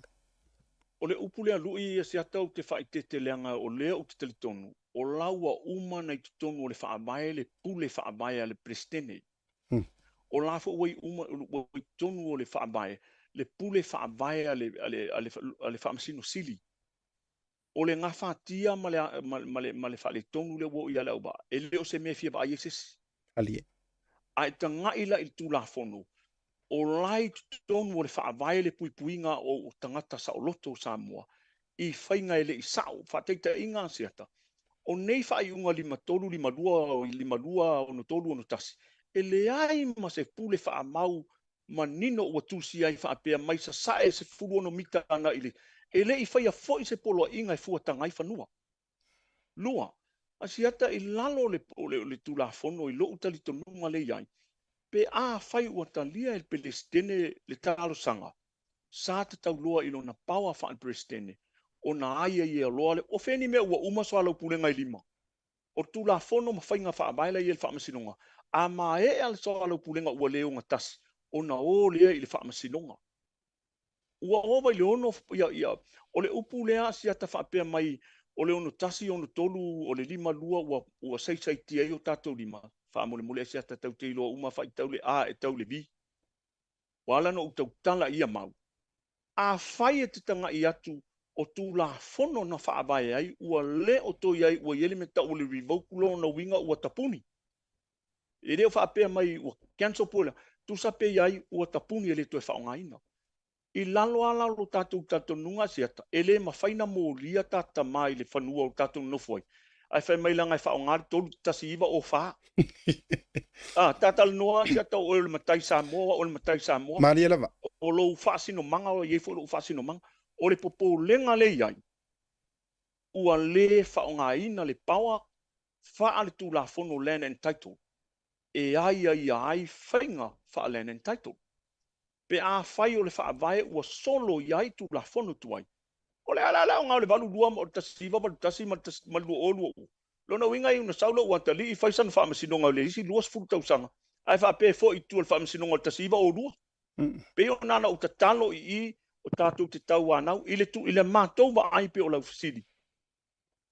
E ono o le whasfulu 5 miliona e tjatai e mōri ai le tau o mea ua whalengaina. Pe a whai e sao tu la whono. O le sao po se seo tu la whono. O te le tau tala i ai. Leanga o lai ua umana tau tō ai e lau tu whatinoa tu la whono. O te au ngani lungo nei por kalame lau ua whionga le whaamasino siri ma lau whionga le presidente. Ma lau ua whionga le purisiri, lau ua whionga fo i sui presidente ma le mamalu o whaamasino. Ta ngai au ili ua tātou tu, ua tātou sa o loto i le whaavai tasi iwa ono lua. Ai o lea ua toe loka kako 5 le ongo whaa. O koe loka kako 5 le 5 lua. Ai na tuto o tasi le malo tasi iwa walu tasi o tū la whono na o te tatalo ia o le nganga tu i le atua. Au mai le alofa o le atua, anga le lei le atua e tu sai fo i ma fuafuanga uma. Pale nganga whaaloalo o siata. Alo whaftai lau whionga whono ti. Po lau whautautanga tui vasa po tui sa mau. Ia au lau sunga le li su e sinia. O lo taita ia su e ngā le tū. Ale, a whionga o le wa. Ia. O le nei fo i amatanga o le tausanga a tonu e le o longo le lei ma le o tu mamai na fo I fina ngalo nisi o le fioanga me se fo o ainga va vai tu fo I lunga videos matulanga o mai ai fa tai lau fa tautanga me se fo le to fa o te tala tato tu I le tua ia a o lo tau ava me fo I le tulanga lono winga o le ua toe matala ia senga e tawalunga I le ta whaatala noanga se mai se update ua ta oto ai o le ua toe te tala mai e ono sa ili e toe whaatanga sa ili nono mta upule ala ufionga fontia le tatere I wha o lea ua te tala mai whaafetai vi ia le atua peitai mātou te talo sanga tuai fo ia wala hatu I lau uftalenga me se fo Il Porkalame ma le utou ofisa whaamone mole Il Presidente pe a whai wana ia te tala lona winga ua iai le vaenga ua ia na mautino ai mau a mātou tusi atuai mātou te talo atu ina ia whaia sana polo a inga ma le whaalo tele e ngata ai e ala atu ila na fionga mamalu Il Presidente o le whaamasinonga ma Super Presidente ua ala ngata waisi na talo sanga e abe e polo I ngā ia tau fia se I mae a sa I lilinga man toi abenga I whaamasinonga le tūlanga o le judicial review polo I le longa whaamasinonga maualunga ma le nganga whaaloalo tele.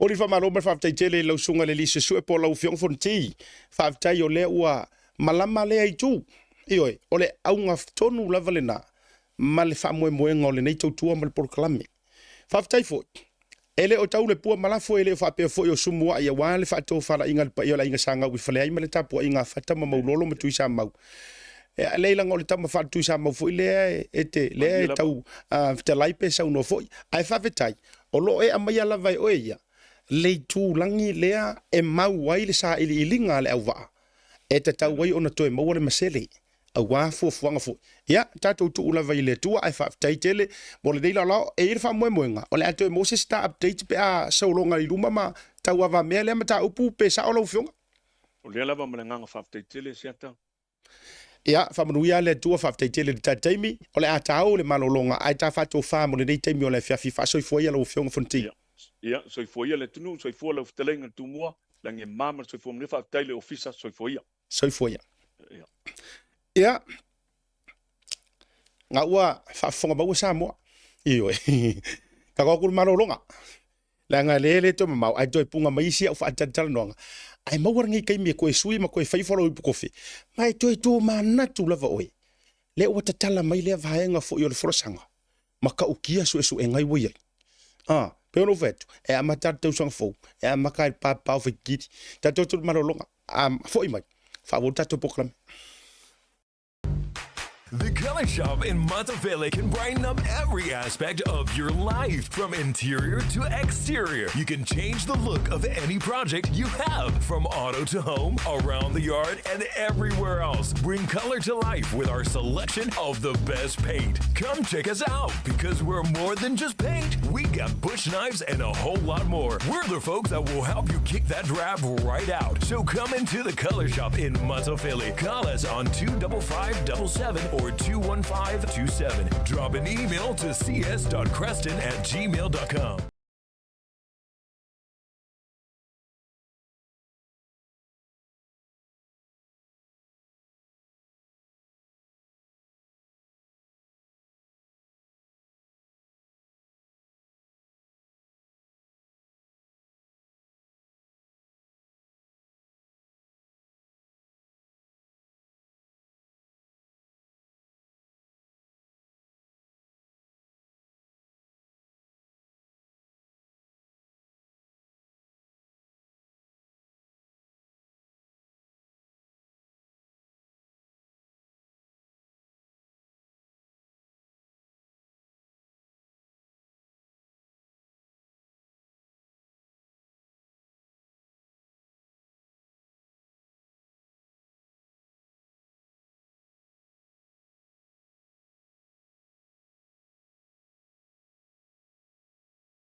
Tasi Market. With 3 locations around Auckland, you can get fresh produce from farm straight to your table. Grab a bite at Tasi Pacifica Cafe or get a new look at Tasi Barbers and Salon. Tasi Market, your affordable local.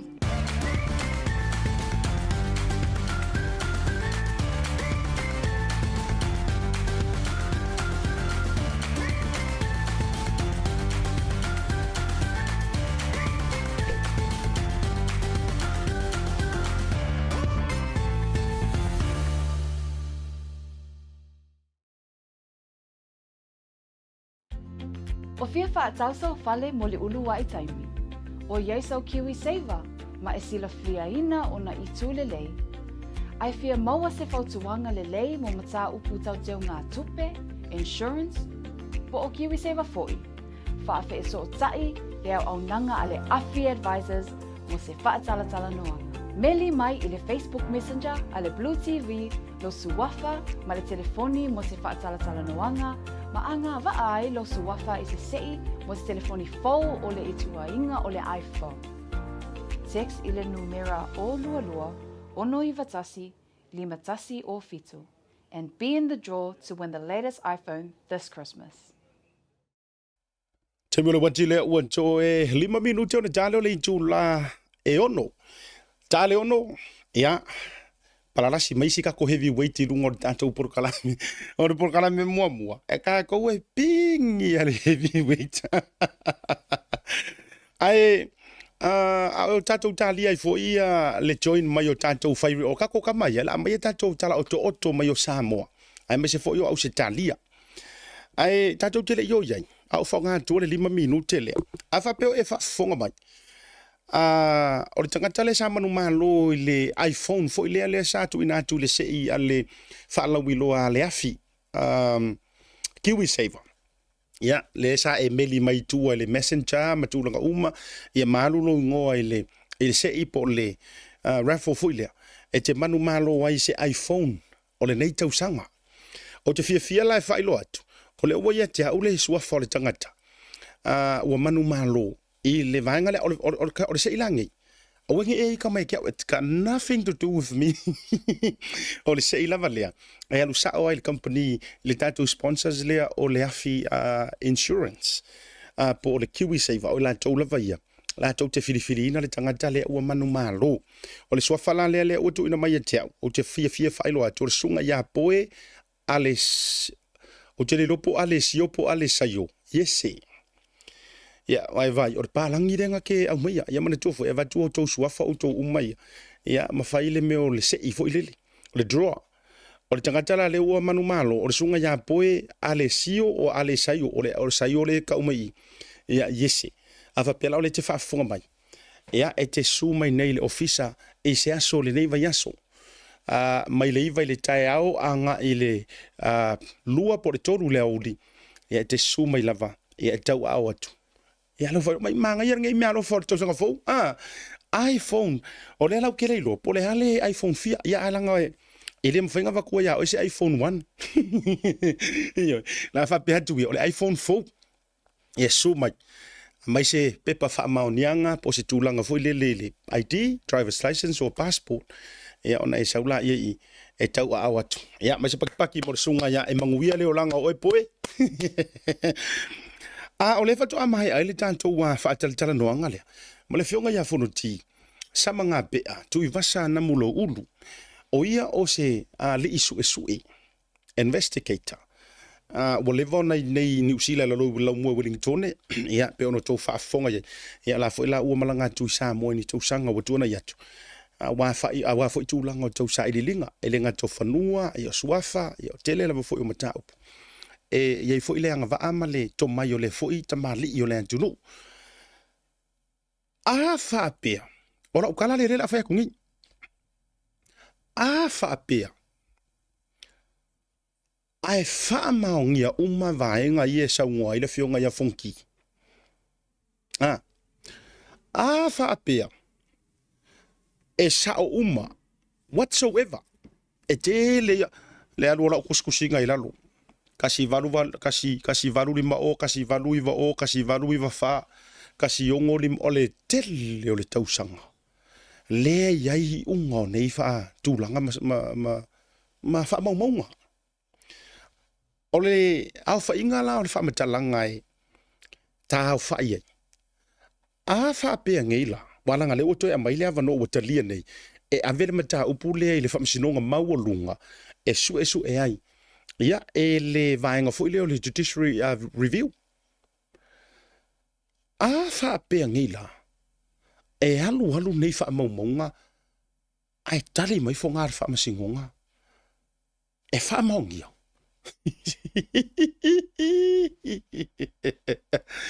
O le winga la utala, tātou tala no ai lava.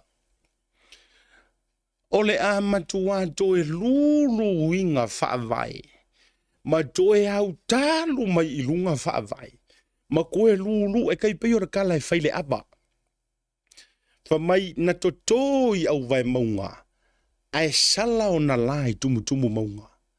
Pe totoi tumu maunga. Ai lulu o ngafi au vai maunga. O tō mō mele winga o lau whametala. Wha pēa ngei. This is just an if conversation. E olo le if. E olo le if o mangkua ngai, ngai kamiki a o ngai aso. Amerikala alfa ya o ngai. Ia. A uka ua, i kemi fora ingirisi ngā honga pō. A uta ua tu ubaya o awha Samoa ingirisi a mako sa va inga vai kemi. A ta ua tu le upu, you can make a sentence e wha o ngai le upu lea. Ia nganga kuku arfa ya onga mai. Amen.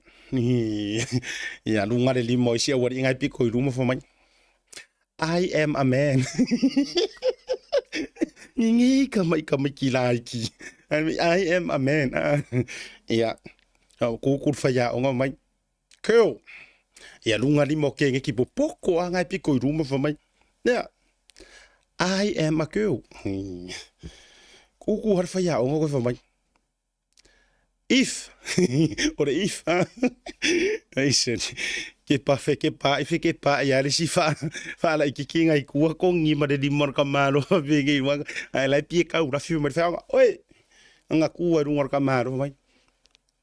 I am a if. I am a if. O le ala o te fai atu. E se if conversation, fa pea ngei e fa maungia. If everything, that this investigator shared and talked about it i lungo le tatou purukalame, if they are all true, o a pe mau e whamasinonga e moni ma whamau, o te whai atu lau tala. Ka ilo fo i le keisi le ngulu ai lava kai miringai mo le mau sem mar ka vale ma me uma. Pe kukusa mar koe lulu i ngo fa vai. Lenga yesi me fo le mo pa fa peo e signo mai lo tatou producer o le we ko kongo malo. Ka ko ialo.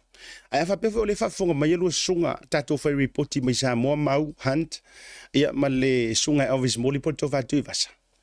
Ia wala vai e lua fai kakala mai a join mai loi lungo tatou i lungo tatou sum o le ai fa tali atu o le ua te alava le ono fa tali atu fa malulu tu fo iwa tau tu wai tatou o le winga la le ventu lau tala a fa pe ai uma e nga suakia le ngei matoi a vatu nei mau ma nei fa mau monga iyo ai sau le mea e iai songa fa mau nyanga ma e iai lo na taua malona moi ma le whaamaunia. Ka fio lai ka whiwhi. Iyo. Umano ma le kalanga wha mai I am a if. Ai wha mai. The if is real. O le a tātou mai moa ina ma sila mai moa le malo te le junu. Ia, i tauru manga fo le nei keis. Whaaftai le fionga ia whunoti. Ua maua maiso nāwa noa. Ia, i lungo le tātou purkalame. O le lavau te open na tu le avanoa mo, ia, se tangai ta whaapea fo i le fionga o whenga. Au te loa, wa umalo utau mawhai fo i le toi tau tulituli a pu, e ano whai atu, wa umaku ia la kausanga. Wa umatu ai malo utau tau mawhai e tulituli, sesi e sau e, pe afia sau ngoa. ai ia te au ia e fia sa ngoi mana te sa runga o proklame a fia mai matala mai o au ta tala lava le vanua io ai e mana ia ele fa peta te fai atu walanga o le open lava ele o ia se upol fa masinonga e au ai nei tala noina ma fa soina le mata upu le fo mani no le fio mai o le fio ngai a fonoti ia ma ave foi lana ia au ngani o le au ngangi ra iai to te tala le feito toa te wingo le tala se to e tau au watu mau ai ke rola la ukala Samoa ba tu lo fa fonga mau e ia le fasi information mali ele ngo mau ya ta ilo ya te o ilo fa fonga ka ilo ya o ai le fasi information mali ele ngo wangi au tau tali to ile join mai ya le join mai na ya u kama fa sala la wi ayo pisi ole info le o ke ia ngai a u la vai ole vaenga lea ole e akangia mai pe i se le au va akua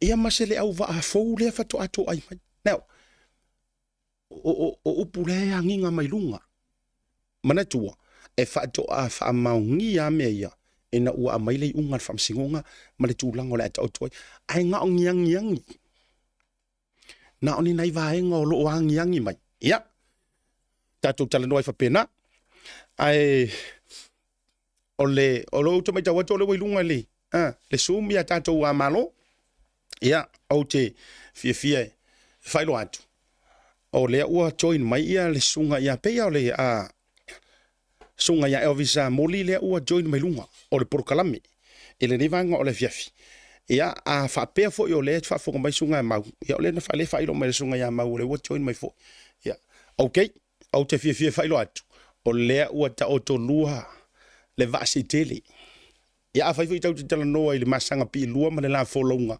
e o le uta otolua tai mama ti le fainga e uia ina fa matai pipi i o lantia ma mau ala o le se join mai Samoa au le se join mai au se talia fa fela ia tu mo folo fa tu lo vasi lua lau sunga mau hunt ia ngata fo ilea e o sunga ia Elvis Moli o i loa ai le lo tele lungo le tatou peau mangarungalu le ea fatalo fatu famole atu tau song fou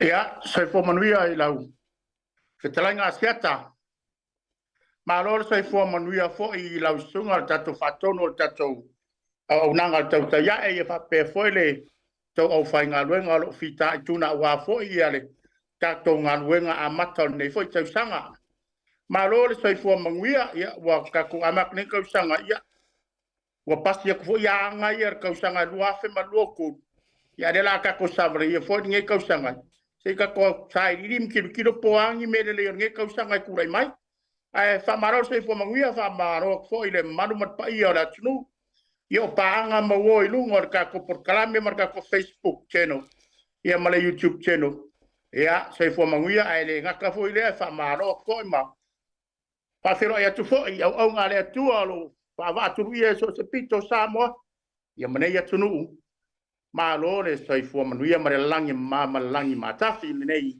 Afi ia tati tau fai fa malo le ngale le yo le tu o ko se fa pe o so mai le la i ngai lau piko ile la le senga mai o lo sei ia nga ta fo yo lo o lau fa solo e fela nu no ai pe yo la no le nua e pe yo lo tau moli mai ani angole a Sofia lau to fatu i vasa ia o ngei wo leva nga faila ka ula ma failo ka sei mo ka pasia i soro ki ka o ki nga ma ka ki nga la ainga pasia ku fale pasi mai o fa kwa e wo on mer ka ko fa mai o ngei wo ma ko nga omi ai longa wa ma ka po kala ma fa ki le sia fa nga o policy ma wala ba le lao ia a ka ko ia a le kisi masia ma ko ile ia me uma le se me fa ko o fia va ia o kimu la so kisi mas eu le o le paka ngo fo ro fari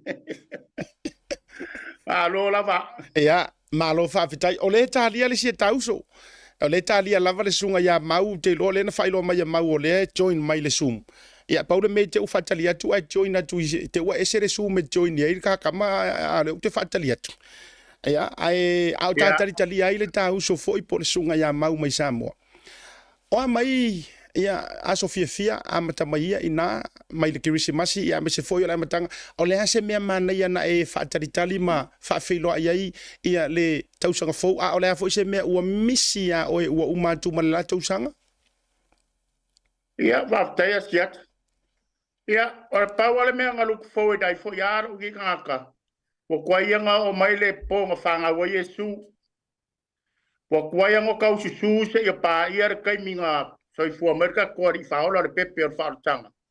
Ia ngo kau susu lo le wala wale o kau susu o kongora wharka wale au ngi tongo susu i whaku. Ke waloka kai ka se leo leo.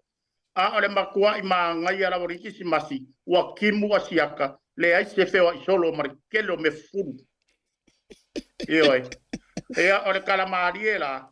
Ea ngalu forward umama ka penga uma ia ngai tangata ka ko kungu ia fala konga e kalisia mainga ia wa fo ia tulanga masangi ave ka mai ki paka ka fao ia fainga i papa kiu pe ka yangi ia o makua mali ia ki munga ia so fuli mala song fualea ia o fa kula ia wa afura mea o ko eliu kaleve siki uma moelor ka ko papa kiu e silire nga fire mu voi e wor fe ai ke wala vea se si pe kaya ku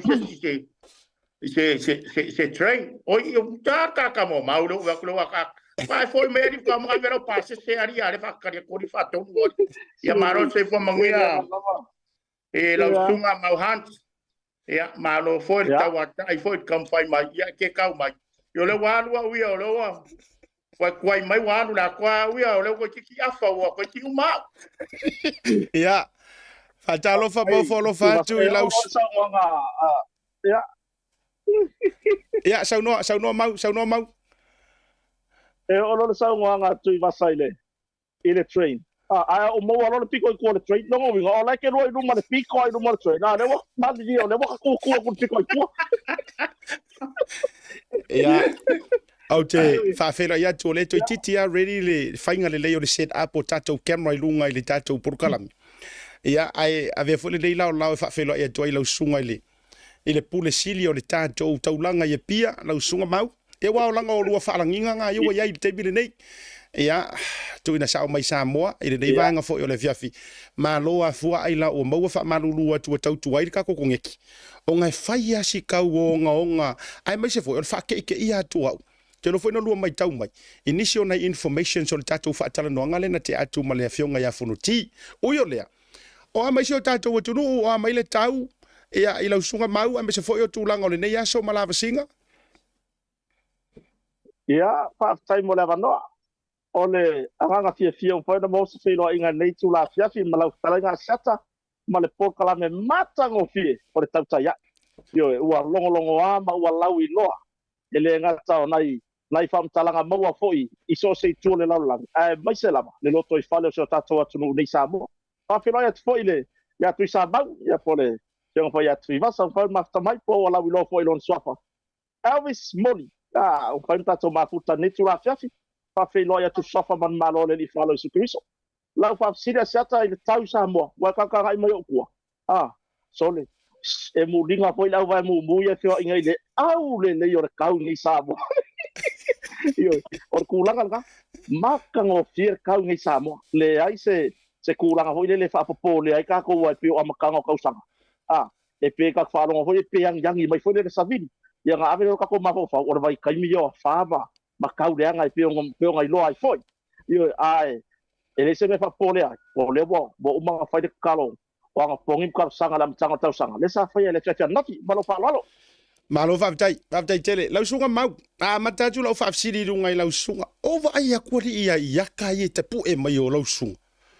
O ka mai ke ngeki makukua, o tina, o tama, o tamati. Pu e foi lele mai fale. Aole mele i lau sunga i se i ave foi pu e mangisi mea au fale ainga. Pia te tau whaaliri mai foi ia ua tui vasar mele ua iai o ias fia. Ea lau mafu tatu. Ie fia muri tai. Ele ngata o lau foi tau tua ma lau tau longolongo ai me se foi. O leu avea o e me se tasi o tanga tailungo le tatu porkalame le tau taia. Ea lau mafu gaku ina i tatu tangata tafu watu. Asiata o le kala mongi ai le se kala ai vange ke loa nga mawhainga kaukala mani pepe whakoaso I fua mai fia pua se maka. Ele ka penga or kulanga le waya. Soli. Mo esele lo lofi peya la lo lofi mai la kungu ya Santa Claus. Anga umi la so sa se vaga la fia pelo poto ya ta pa lo uru pelo lo Santa Claus.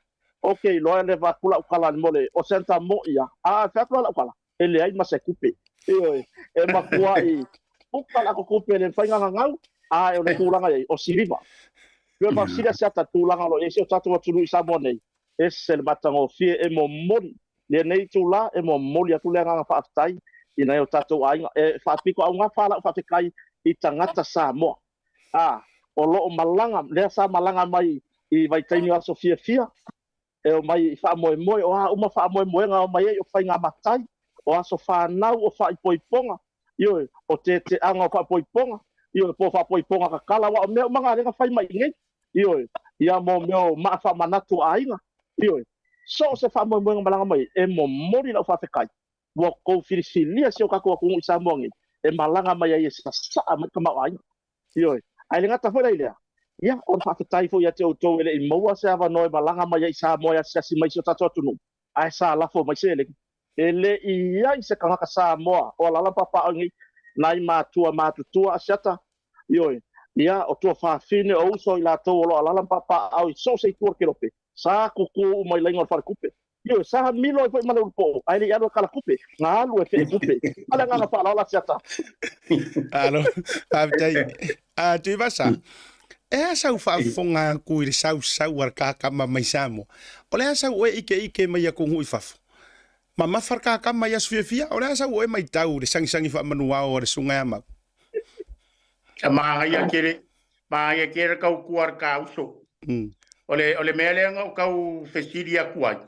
Ia langa o eare ke o eare ka ko fai fesiri de ia. Lea I sau noa? Ale o kau fesiri a kui a mau. Ia wa lenga o kau whalongolongo isukaimi. Ia lo aku taxi a mau po ko ka suluar polo ngingala. O lo ingala po la ave taxi ka de fa esele me ave taxi e fa ka sulua. Ia lo fari mau mai va ver fa de ari. Ia pai mai va ver fari. Ola se taxi. Ola se taxi. Ia ola se kali ku persunga ya mau kali ari lang ola u fa fisiri mai tu vasari po le a ko ngur mi de quero ele fale ia taxi. E monir sang ya fatai asiata fatai foi tu vasa bor fa siri e monir sang no o le melo que foi o que ngo foi Samoa o que re lola sei o mangit ka ko por kala me ngo waru le sei vai ka vale wa ma fe no ma tu vasa la malanga mai Samoa I ke o fa pipi e tu vasa se ma singi foi le la ka vale nga ke si la fia e ka nyo ke o mai le fa e monir tu vasa o malo ka infinga venga o que re fenga venga po yo ai o le ko kele o nga ya ka ko wo ma pa anga vala au mai e fia piki me mala vale o le melo ele taxi le po ola o mongia o pe o ka vale mala vale le lope a pai por causanga e mole ko fa pi ele pe taxi ala fa pi ele le pe fo le mala vale le lua ala po o le airport authority o ga fa lo Palo fa tai tu vas o le ata mata mai tu vasa ai ka kere yo I ka update mani si vo yo vaenga ma me o te tupu ya tatou au se talia me se vo stete le te auto vai. O le asa ko vai ku mela u pipi I ka ringa o ka malo mau. Wa upgrade wa. Ai. Pa kaya sia ole makua sekti ar ka uso sori. Ole mela wa ku ka uso pe ya la sa un e pu e la nga ka fo de la wo ma tarok. Lo sa la wo ma kwai hectare ka malo ma le fai nga me papi. E manga ia kera skai ia kauso. E manga ia fo ia ko kere ka fia ia. Ia wa le fo le la. E wa ngi la ngo ko si finge kere fongi fo ye. Ai nga ia ele ka kangi kere fongi. Ko nga kere fongi fo ia sa o ko ilunga ia fong. Ai le la ko si finge de power me la silent. E manga ia wa sa skai ia mauia. E ve o tama fo ye ki nga vili atu e sere leona la tu ala fo pe uso fakali mai ya uyolea se tato e fo I me akari mai mauanga ia phones ai ole asi ta tu bo tu vasa o mai le tau sanga male matanga awani na inisio motunga afana tutupu ya auto Australia wa ole ano fale ole tato ole faso ole nei ia se o tou fai mai ana I me o tutupu fo ile nai tulangi e sila fia ma ko ngi usila e fia sila fia e la ko oro Amerika ai mai se Samoa ia o ani va inga lau tele mani me mana ia fo o tutupu se e tau fitala ia tu vasa fa mon Paftai siata. E o inei le ila pitonu e kaulea yang kala sekeli. Ia o nga foi la oa morsira fia. Ia ele pe o le la fasta la o ko o mauku me uma. Ngale omi afwa o lo lima ia I meri yoso mai ia kala awa. Ia se longa mo koi fai ka kala solo hi. Fai ka kala solo yo. Ole anga I mai le la kala kisimas. Ia Samoa foi sia ma karkangoanga ma se tasio au na le tua. Ile ka sia e fakasa la tu vai me ka creaky burn. Ia mai fai lo mai ile maliu o si tamali I foi o lato pulenga le fakasa e creaky burn. Ia le afionga ia muripola Samuel. Ia mai le afionga le o si utu salai. Ea, ke loa ai pe o le tumalole a le afionga le minska ia ana rosa muripola. Ia sa fai loa mai le maliu foi o nata mali e maliu o fitsu sumar found tausanga. Ia sta mali foi o le vangalu e kongo le whakasa I ngei mripongi. Ea, longa lua o kala ia te ang whea koe de kere ko news.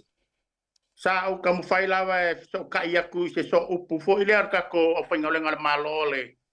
Ole au whaingalenga fo ile a whawai ia peta I ele ilaki lau sa ininga. O ngai le mau kere au se so kanga ia siwaanga ngā. Ia peka yange ngā ole uso ia fatu koren misa sa mawasia maka maikala ngafi. Ia makaulia fo ngai kama ia e kofuale area ma le mea ave ila kutin. Ia e rofa pea mai o mangui a lava ne la ko whangalenga whawaitan. Ia, ole au whaingaluenga arka kongu I lauri, lau piki lau ngalenga whawaitan a lauri, o ia ingi kongu ayo merponge.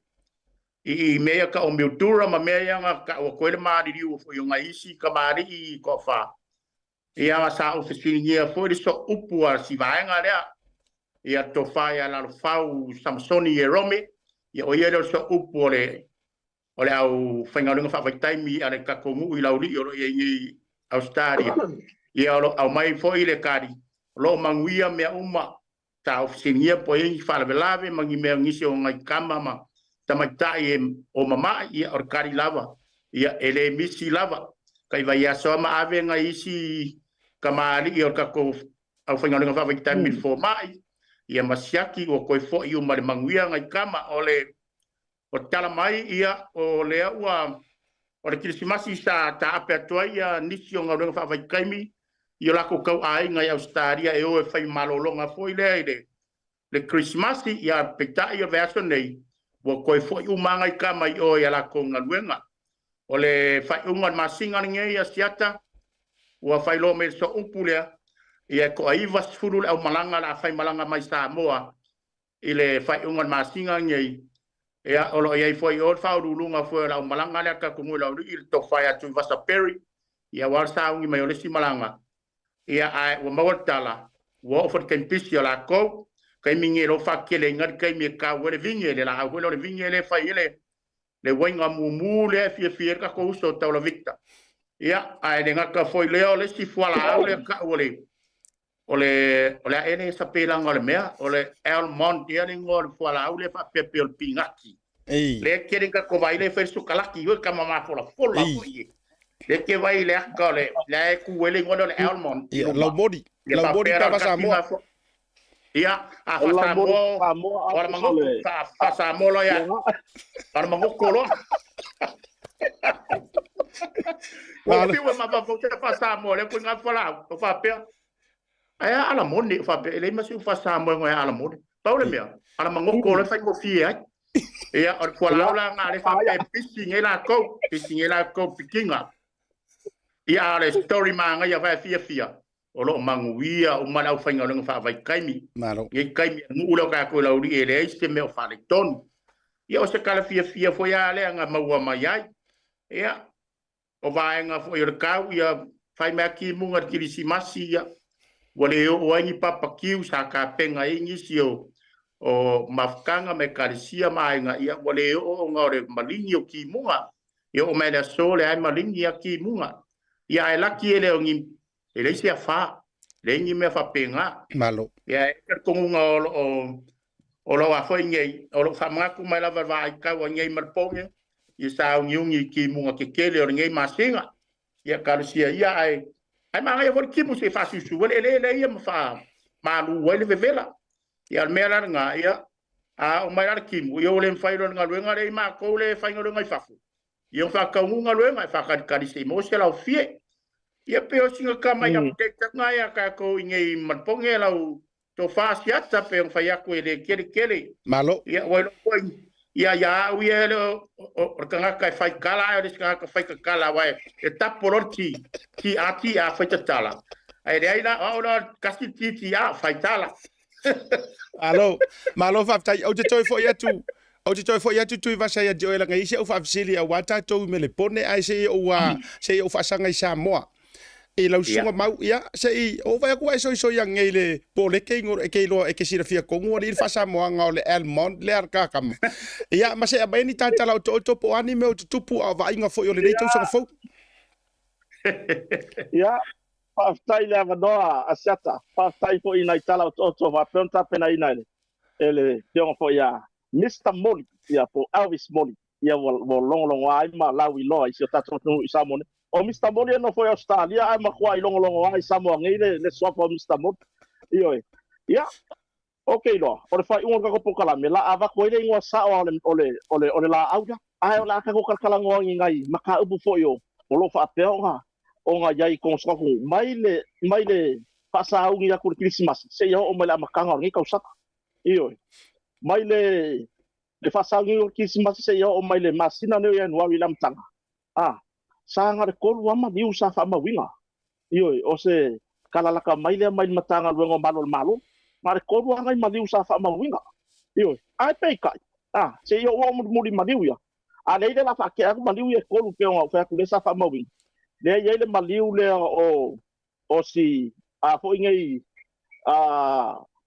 o si kapekengi voi le mai usila le sa kapekengi se va fa ngo ngai Samoa le sa fa pega o le po ale vai luanga le sa lu se faiva ai nga ko fa fo se ia ko fo yo le va le wa fo le tu fa le sa vala io malipo ki ai malo le maliu ai o si kapekengi le io ia pela on fa ilo me malo i se la ko fa kan nga ma tu stala fo ia ua avenge se karosanga i le pulo maliu le karona inga ia au mai se whakanganga he whai eise se tau tonga whapitoa inga ia sa ilia o le kongu lava le mafuanga o le maliu o le kapikengi foi o le whafangoka lea le sa kau kuor kako ia mai kau inga kala anga fo si tamali ua maliu o le lua fesukasi nga umaua ngi Samoa ioi o le lua fesukasi le sa umaua ngi Samoa ia se kako kadia o le ase se wa mailo le wa le fa e fa msdonga le vayas ia mailo se fatanga na mai le corona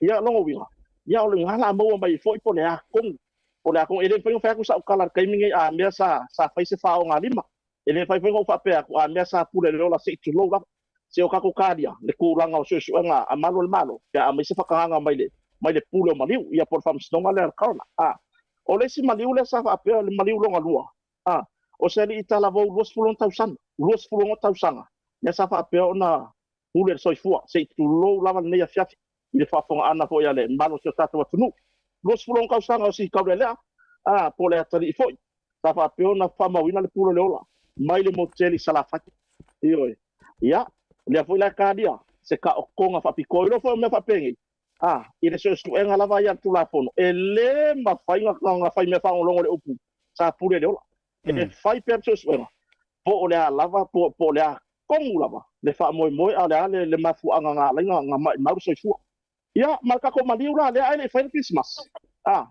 le kingo maliu foi le o sa ka ile sa mo nga kai fa le o no fali le fa sa ka kala mo ko ingi so po kala maliu la nga ko le sa fa mo ai pika sole po ke ya le kalo ko di mai rungo la u penga fa ilang ala ko si mai sa wi se kasi fo yo o mamai ma fa ma winga sa ya fo se maliu la so na filta ya la so sa le ta ya la sa na i se tasi o whare tari mālo i taulanga.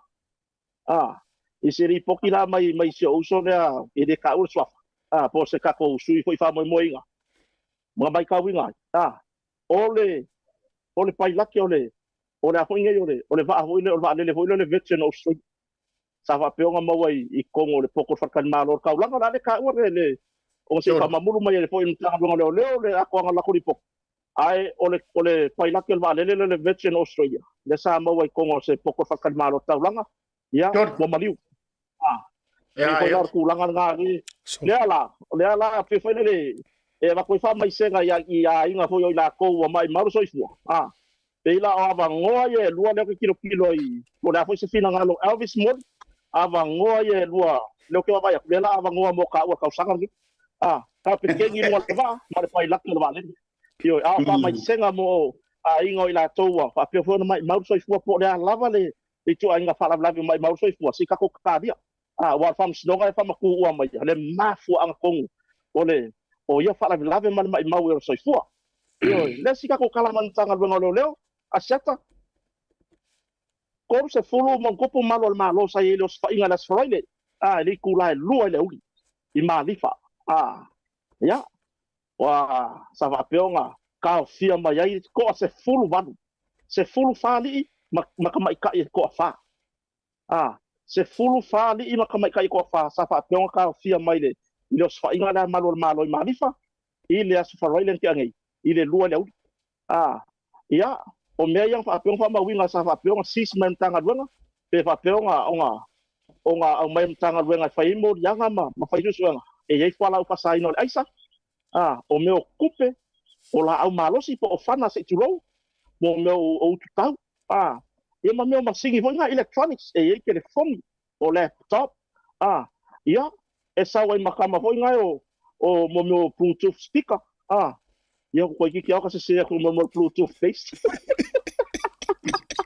ia ia na mai si ko nga aseka ia e pe o mo abau mo me o compressor foi fa nga fa insigia mo me o tools foi malo lo se fa nga o la wa au mai man tanga lo malo inga ia fa ia sa idina onga olo iai foi inga po ila ko ko kasi olo faya kangin kanga luenga onga kale penga fale ma me fa penga le ko se mai pele o iai ma me iai ko kongu si sa ili le kanga luenga e fa maka ele o me le fai kanga isi ai o le suela ko mo va ma me o le ya e ma ile me le mo wai aisa yo le la fa nga solo e foi ya le fa o mo se fam talanga tanga luenga malo le wa ka fier ko se full fa au fa peonga kala I corpo fa onga lenga mai ko full valu le ma fai sa I linga inga ia I lo le po ai kongu la o le amoria ma fai moria ka ko ia pela ma upu le fa inga le por police rate le por truck I marifa o le mai ka winga le poki mai tanga lo malo o le ai malako sa mo lia mo yanga la o me ka u pala fa sai ma ila ko lo fa akali unga fa msdonga mai kau sanga ki ale fo bala aure unga ngai fa unga I ya matio tau sanga nei no olofa le ko mau mai I me longo winga ka ngia mai ele o fa nga inga le vango o ke fa yakula ukala o ke le loa pe aisa lava o le fa nga le ele vango le sa mo wala vango o fa kau sa fa Christmas tau sanga fo ya ina o le o ko mau ku le si os fa inga malo I marifa ia o nga isi kala onga isi kala mai ngai lava se ka ko ku aseta ya le ma pa yang file le ya kal sanga manga pong aso ka ko ku ele se me fo o ele se me fo me wa ma sangi se ka ko ku I ka sanga ka kas e kalo si ai le fo langa le tunu mai la makanga ngai ka sanga fo do fa se ya pa ia fo fa ingor ka sanga ai de ka idea o le fa mo na por ngai po kalame por ngai ka sanga manga pom e kalo sia mai malafa natura fa no tupu mai lam tanga ne tau sak o le sini au tu po le manatu au tu sa fa au tu inai fa mo po o le ka sanga manga pom ia fa avai ile tua le mau po ponga o Samoa Anaya. Ia fa avai ile tua le mau po ponga o Samoa o le tai sauninga ia le sa o le sunga tai fono le karesia e fakasa le sunga ya Rarent Awatama e sera ia le Samoa si fola ia masa makakala lo ia ilor kako ba ya so mo ang pongi longo winga o i lava Samoa po fe lava e lenga mako Samoa ngi ang pongi pa molmol makala po fe lava le tuor ke lope o lo e lala ma e papa ai ia le wo kakala lo ia ki Samoa ngi kako ba ya so kalo mang pong kalo sia mai sio kako ku mana tua mai Samoa ya tu tar sanga yo ole ku alalo nga mana tua mai sio tatu atu nu Samoa nei tar sanga ana pong ina ia manuia fo launga Samoa ile nei tau sanga eoi ia tau talenga siata ia le wa pa o ka wa pensingi po o lo ka swau i Samoa ngai da makanga ngai ngai tau sanga io mo modern fa kai ma ko ngai an ka van sole pa ku sole e sere ado mere i wa kele na ira lo wa ka le sa du mo io por ku langa ga le wa pensingi ngai Samoa le wa ko ka la se furu lima senge le rika ku pe Samoa o le tiso le wa kolu kala kolu baru sege ile rita ia makasing kolu kala le rika mai ka wa kule li poki da kawala mai foile le min sta tupe la fionga la timu ia a fo wele se vai o sta mo ana ku ure ka ngo fi ma ko lo ilo ko wasata ia pa penga foile sunga ni sta bodi Australia fiti le ka ngo fi ma sa mo i me ka swa ia pe mai kala yo ngompanга ku fakasia ngai kula kako ke kala ngoi fo makakala kako fa mo ngi ya tia fi mana nga fa lo Balo faftai lau sunga mau hunt talinga fo e fa longo le matango fio na tatou update o le swinga le o le nei tau sanga me se foi le peona tau tal no at au foi kia ku makangi tu vasa po Mr Body o le me amata o le ele i fa Sofia karikongu mai e uma tatou por kalamenge ai matua pepefu lau messenger malau emaili ele to tele o tangata Australia le ngata o Melbourne o le lava loa Australia le a kongeki aku ya oe ma vatu oe update na fa pefo fa fonga mai to tele ia o sia mato au vale ia songo fu ole a tau mafai e fai le swinga le tato wasiasi le asi keke wai to ya tato sui mana ya America ia o tato na swinga ia fa pefo la fa fonga mai to tele Australia me ai lava nisio news mana nisio vaenga te mana o fa to aifo ia na wava noa ia le sunga Mr Moon ia na te au mai fo io au mai ia na inisio vaenga fala wa tele pe fo le ai se o kwela ku sa mo le sunga ya mau mana ia tele na inisio vaenga ia me se fo io le pe tau vai tu mai tato breaking news le au mai e tu sai le maliu le fa tan malo o tele i mau fo i nungo ni tu singa ma tu langa fa pena ai fa tai o te lo foi o lo mala mai ia inga matulanga foi ngale ai o le wa e fa manusina le tulanga ta ola mai se tatou mori mau fa tutuina ele vaenga le ile maliu o le fa fitai tele ia te ke lo foi agree ia Elvis Moli po Mr Moli po tu ivasa o le fa fkai ke wa umatu e uia ai pe o le titi mai ia fa la velave na tutupu pe fu atu inga ingisi o kausanga wa kuanga yaku e le lalo ifo ka ko se fulu le fa la velavi tutupu e ai mo le fa malo fo i le launga ile lava lo e fa tai tu ai le mamalu lo telo le atunu e uia ai fianga ma fa tu muli o se tatu butunu i nei vai tau aso fia e ai sa to apo i mai ai tu langa le saunga le mu tu langa fo i me tutupu tonu le tatu butunu ai ole vai ngale ya sa no ia o ia ile i kulanga me ka fala vela sa kupu vai kai me aso fie ngai sambo o lele i mai o nga fa mau kulele mai seri poki mai tanga le balo malo ai o ke kan kong ia se swinga ke kasi se mani ko fa popo po o le ai o le ki o ngi me ua tau mafa male pulea le ava ali io o nga ko fo ilo sa fa makalanga e fa fe kai ai fa nga malo fa to le to sa motas o le kai mianga ina fa nga malo ka pungi ro mafale nga osi ava marosi le ye le fango foilo le roba le ye le ori le moni le ye le pum ya fa ngo la fango le pum lo wingo le kai mia ingoi pasai lo se tu longa io e pe la ku la galia e mo ye pa fe kai le malo le wa kali fa aliali le fai unga po le fai unga na tau sanga mo vai atu mala matanga le tau sanga ile kulanga I me kau fa avla be kup yo pe sa o sa nga set mal mai tau mai fo tu basa I nai tau sanga fo ma vai ese le maka ki o le oso no fa ngumela ele nga ka vale la vea o vevesi I mo meu I ngunga fo inga kasi fa malo se ko se fulu e ka ma fai ma fu le vevesi yo o misa yo ma fu mai I so tu enga sa fa ya e ngumela kasi ale afianga o kupulanga Samoa maka Samoa I fangu malo si ai pe onga fai ele le so enga ale fanga malo fo ke mi kula mai lo ele saunga le muia ava malo si mo nga yo kaku kanga ele nga kala mo ke mingi a ole si se fulu lima ka usanga lumanga ya wa makanga kali marka manga upunga ka nge vai overheat le yo le ai se swau mana nga fala lo atata lo va tai mau tu vas ça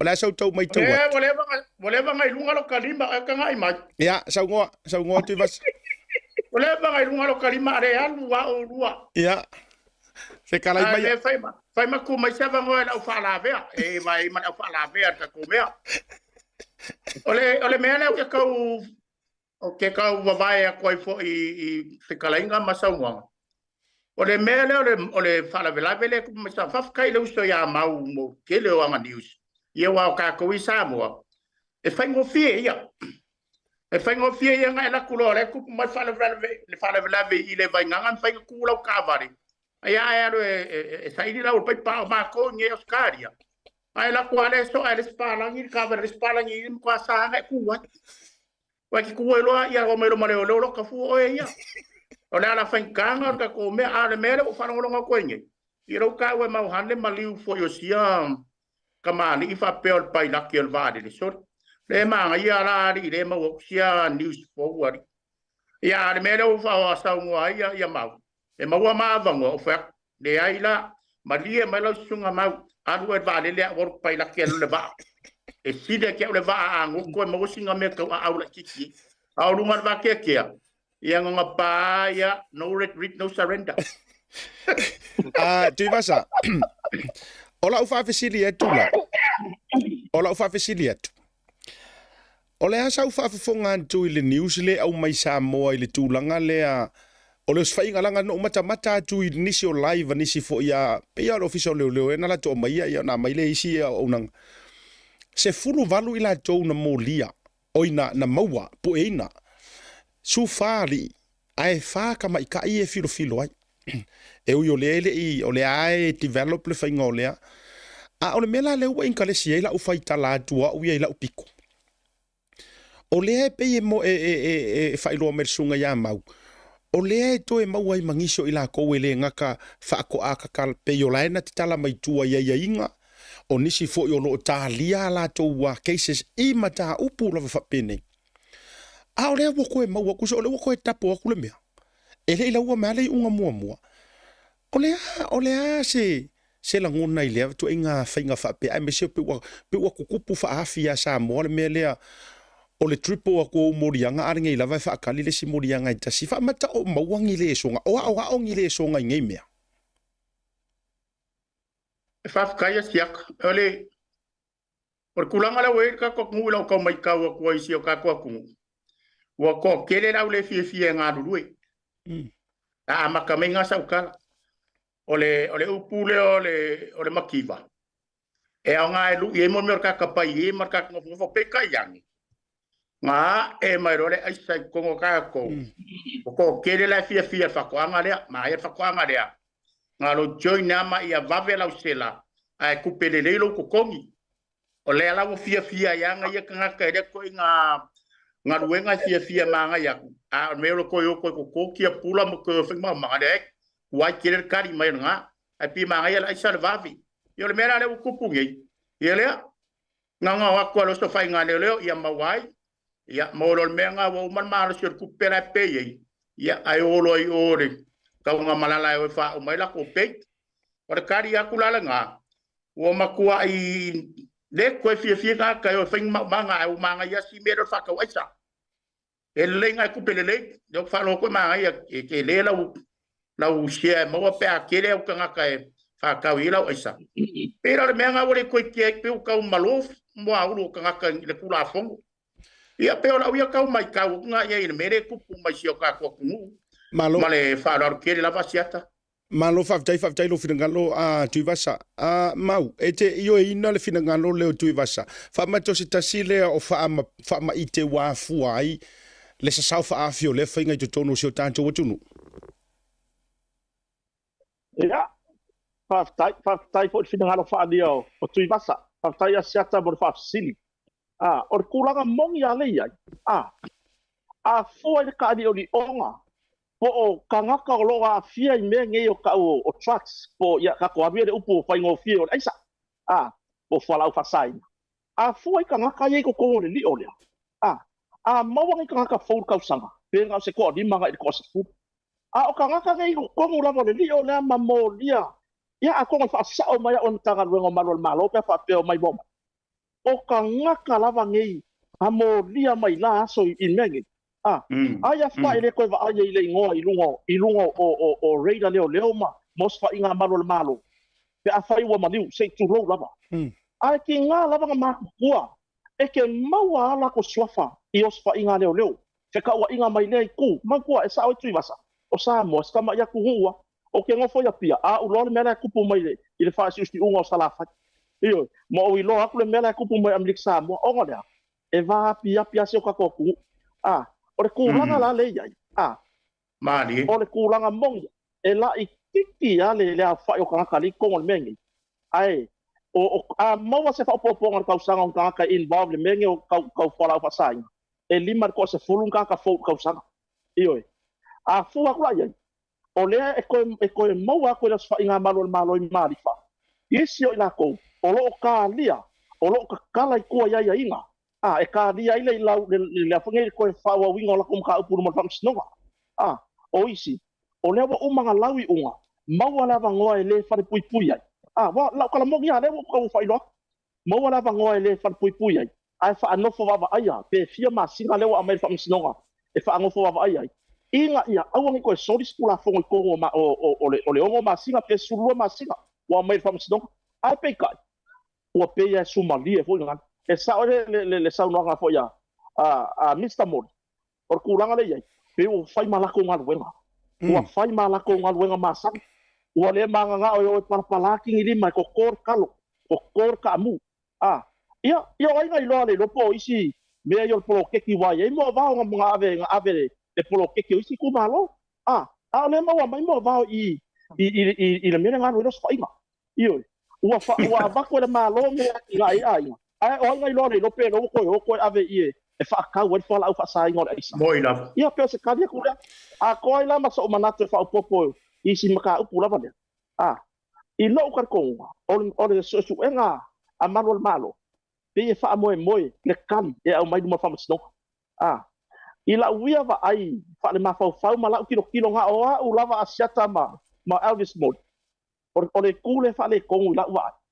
ele o le lei kilo fa pe o ka va inga lo ia se ka ko malo po le official lo yesi o le fa finga o maka upu ngai mo fam sidonga o inga le pinge lo ba fa le wa ling sa sao fa afi media o nga e ye lo ko o maka upu nga fa pe e ka kau nga au mai ni lo ia ni private foi le e mai la ke finga o fa ila malo inga ia mo ngi fa salanga ko mo ka kangi inga ia ku iki anga fa pe mai le unga maka I kang malala I le ka fiku ka usanga e pe onga ia kula fonga masiria wa leva nga fefe alanga le mere ia ongo masinga io kasi ka usanga pe ia kulinga kasi ka usanga kasi va yaso nga wa kwa sau ko e mauru le mere e sau ala la felle sia ma fa wa pe ka kuai nga umar sulu masinga nga ka wa kwa ko ya le me wa aisa ole me ka nga fia ima mo se le songa le lima ka usanga fa pui o kere pule ile unga fam snonga ai wa fole unga fam snonga ile fi nga ai ku edua fa ya ko ala fi nga wa official lo ya CD vai polo ia ka ko malo lo fi nga wa fa ila leo e vai e malo ar fi nga wa ale ku le lo ye kan ka modia io ma ya lo fa salanga fam snonga ale sala kupe fa ma singa pe lima ma singa fa pui langa wa kwa ngai uma fa ma singa sau koe lungo la wala ten na fu ko fu le isa mala nga pa la siata malo fatai tu vas ça oleo ke kau vai lupe aku foi de sauanga mau hans mau hans ele maria mai lo finga ele ko kasia la update mai de fale foi lenga ka wa fa pel am passa sainga olea ele winga nga fale wa fa mo ke le pa ko o ma wai ai nga o va fa pui ke vai ke fa penga fa uma ko mfainga ko au mai ki singa fa si fa makalanga ole mea ala foi fi fa longo le kungu ia wa ka fa ia ka fa siria mawe ir ka kama la kele me ang o ale la ke mana ya ya ise pure fa tanga mai asiata ya sauno mau mana ia fsile tu basa pa fetai tu basa vol fa fsili wa ko fo yelo ma fo de mele mali wa mo ya tinga de fami ngu ke ngo wa kuai so manga ku le ikulanga de mongi la wala kalanga fa ya kulanga de yo il kulanga lava ia mo me fale ngo foi kaka mai isi malo pe o ampasa o kong sula mai isi malo e alala papa au kai pe foi o ku ngai ko ki alala e ia fale e australia mo ki ngoi e fale la ngo foi de ampasa o sila ingi usila fa penga foi na ile fale e fa mau ku ele ampasa oscar ai longa ke va ai se fa sanga va pe winga ese la ukala mongi la fia filingai Mr. Molima Masiata ole makua I makau kia I lau wa ai ngā wau te whausanga o whale ngi ma o le pā fo I man whausanga o whale lea e ku kusa le lei ma le whainga o le pā lei tanu malala pe anga o ka ue la upor kalamera o le pā lei kau malala ngo uiai le wha umanga o le pā le wha pui ioi langa fo e leo po oe le wa penga le text e ma whainga kanga o le suo e ma whainga kanga o le oso ioi lea la sa o iai le wha umanga o le pā le wha pui tanu malala wha mika le mawalunga plus le waya kala fo ngale pe ko vai waya le am e ya ke nga ia I lo ma fa nga wa e kala fe ngai fa pui onga o le ngofoanga o lo si o mia po le pa lo si o mia le ngofoanga bo ila ko fo ia o fa le ko la vor ngai so fo o official am passa sainga e opposite le mai am passa america la o kala mongia fa mika la o va ai I la wa ai e fa mikal ma walu ngol pa ko so fo I mane wa kala lea ko fu le po every single post or pa lea e ko fu mane mangu wala no ka mela la ai mo kia mai lu nga io o mai lu ma ele ai masinga vango kasi e ke lo ko o angi fo linga o ko kongo le no kwa io o le mela lea mai la fa usanga fa le se io o lu la mongia nga over aya lori la mai le pala mai ko kongo lo kwale la o se mai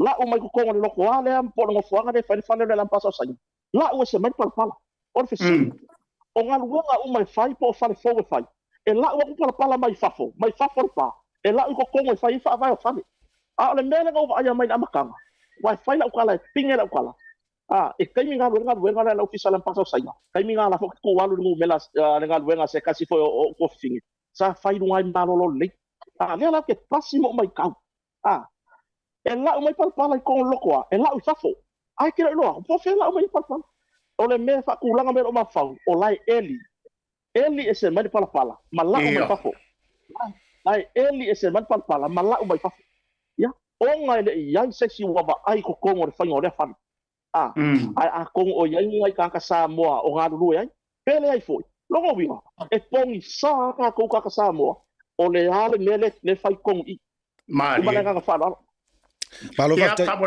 mau ai le isa mo me siat ia se fai ke o la ngale ka ko lungo so mira ma penga ta fai lang lai maka mai ke ko la kula o taxi mo fale nga e peki o ese sanga spurau Io malo ko kan la ke ko vai ka ele ai se me fa pole ya ko e pasi lu mai o ke le so solo bisa lan pasa sanga la fa pi ya ko la pasa america malo faftai mau tu sai ole o tonga le tulanga ole fale le wata ua ia ole vaenga mua ole ata mo fai tapa awalanga o le ua tātou rungo le nei foi porkalame o le porkalame avatua i foi tūlanga manino ma tūlanga aloa ia. O le vaenga ua tupu ilo mafaufau. O le a tātou wawhea ia le matanga ruenga o laiseneina o fale ma tūlanga o fausanga o fale. O le a tātou wasia. O le a tātou wasia. Ia le matanga ruenga lea. Pe o iai se ala fua whaata oto o tātou watunu. E fausia aini fale pengi tano fa pengi mara tua fo. O le tātou watunu ele la vea i lalo watunu upiko i file mu pe o mamoi. Ioi. Ele ai se mea e la matia e te nofo wha apopole ai. Ia kia wai o le tau te tala noa i lungo le information were provide. E reise mea lala kua kuranga i walanga ele o ngongofo i oi Middle East wha pe papa po muma makau ai ia maale tero taimi matulanga wha pena e ono tau mo o mia ai se puipuinga au tu pe puipuinga wha pitoa. Ai e mana ia leo le a whapawhala tātou te toe a whea lana mata upule le vai aso fō. Ia ai o le a tātou tau mawhai e toe whesilingia. Ia le whionga i minister e oua le tūla whono laiseneina o fale ma tūlanga fo i o tūlanga whape. Pe ingi special treatment. Po ni whainga whapitoa. E whai whapitoa i lava ia ona o la tau e o mai sainga, onga o la kou e o mai Amerika, onga o la onga pe e pulea ia leo la tau ia, ai, o le a whapawhala la le vaenga le, ai whaftai mo le tala oto. Whaftai fo ia li ilo moe mana tu, na tualanga e sa o lau saunoanga, o mea umafo i le te saunoa ai, e tusa o le atawa ai au mea. Ia e ringi whale la umai whafongi, ngā whale la ua kukokongu ka palapala o ngonge o mea uma. Ioi, a ingi me la umai whafoku lo o leo tau tapo le la pisi le toe mo mia. Ia a le mai tau watu o le la umai whafore te leo le palapala. Ia, o Samoa, e ila na anawa na whanau mai le ele ma whanau mai matangata e whapea. E asa le whaiva. Ai le asa le masalo. A o le tangata alofa. E moe alala o le matua moe po e moe alala. Inge ike iwa whapea mai fo i le au vaenga fo i e mai tau mai whapea mai si e wari la fua ko e whaikala e pisa skulou sika mo mau ai tātou te le iloa tua patatua ai umanga enga ia wako kupungi se mean ke aerofa mai so le e sa o ala le pisa sika malenga pisa i lunga le tautai ai malo mo le tu whaftai tele ai te le toi sau le sunga ya mau o te fia fesili ala o fesili le atu i vasa. E mawhai ona e whasoa mai. E rea matanga o le tātou por kalame o le nei fo i tausanga ma o le Afi Aotearoa.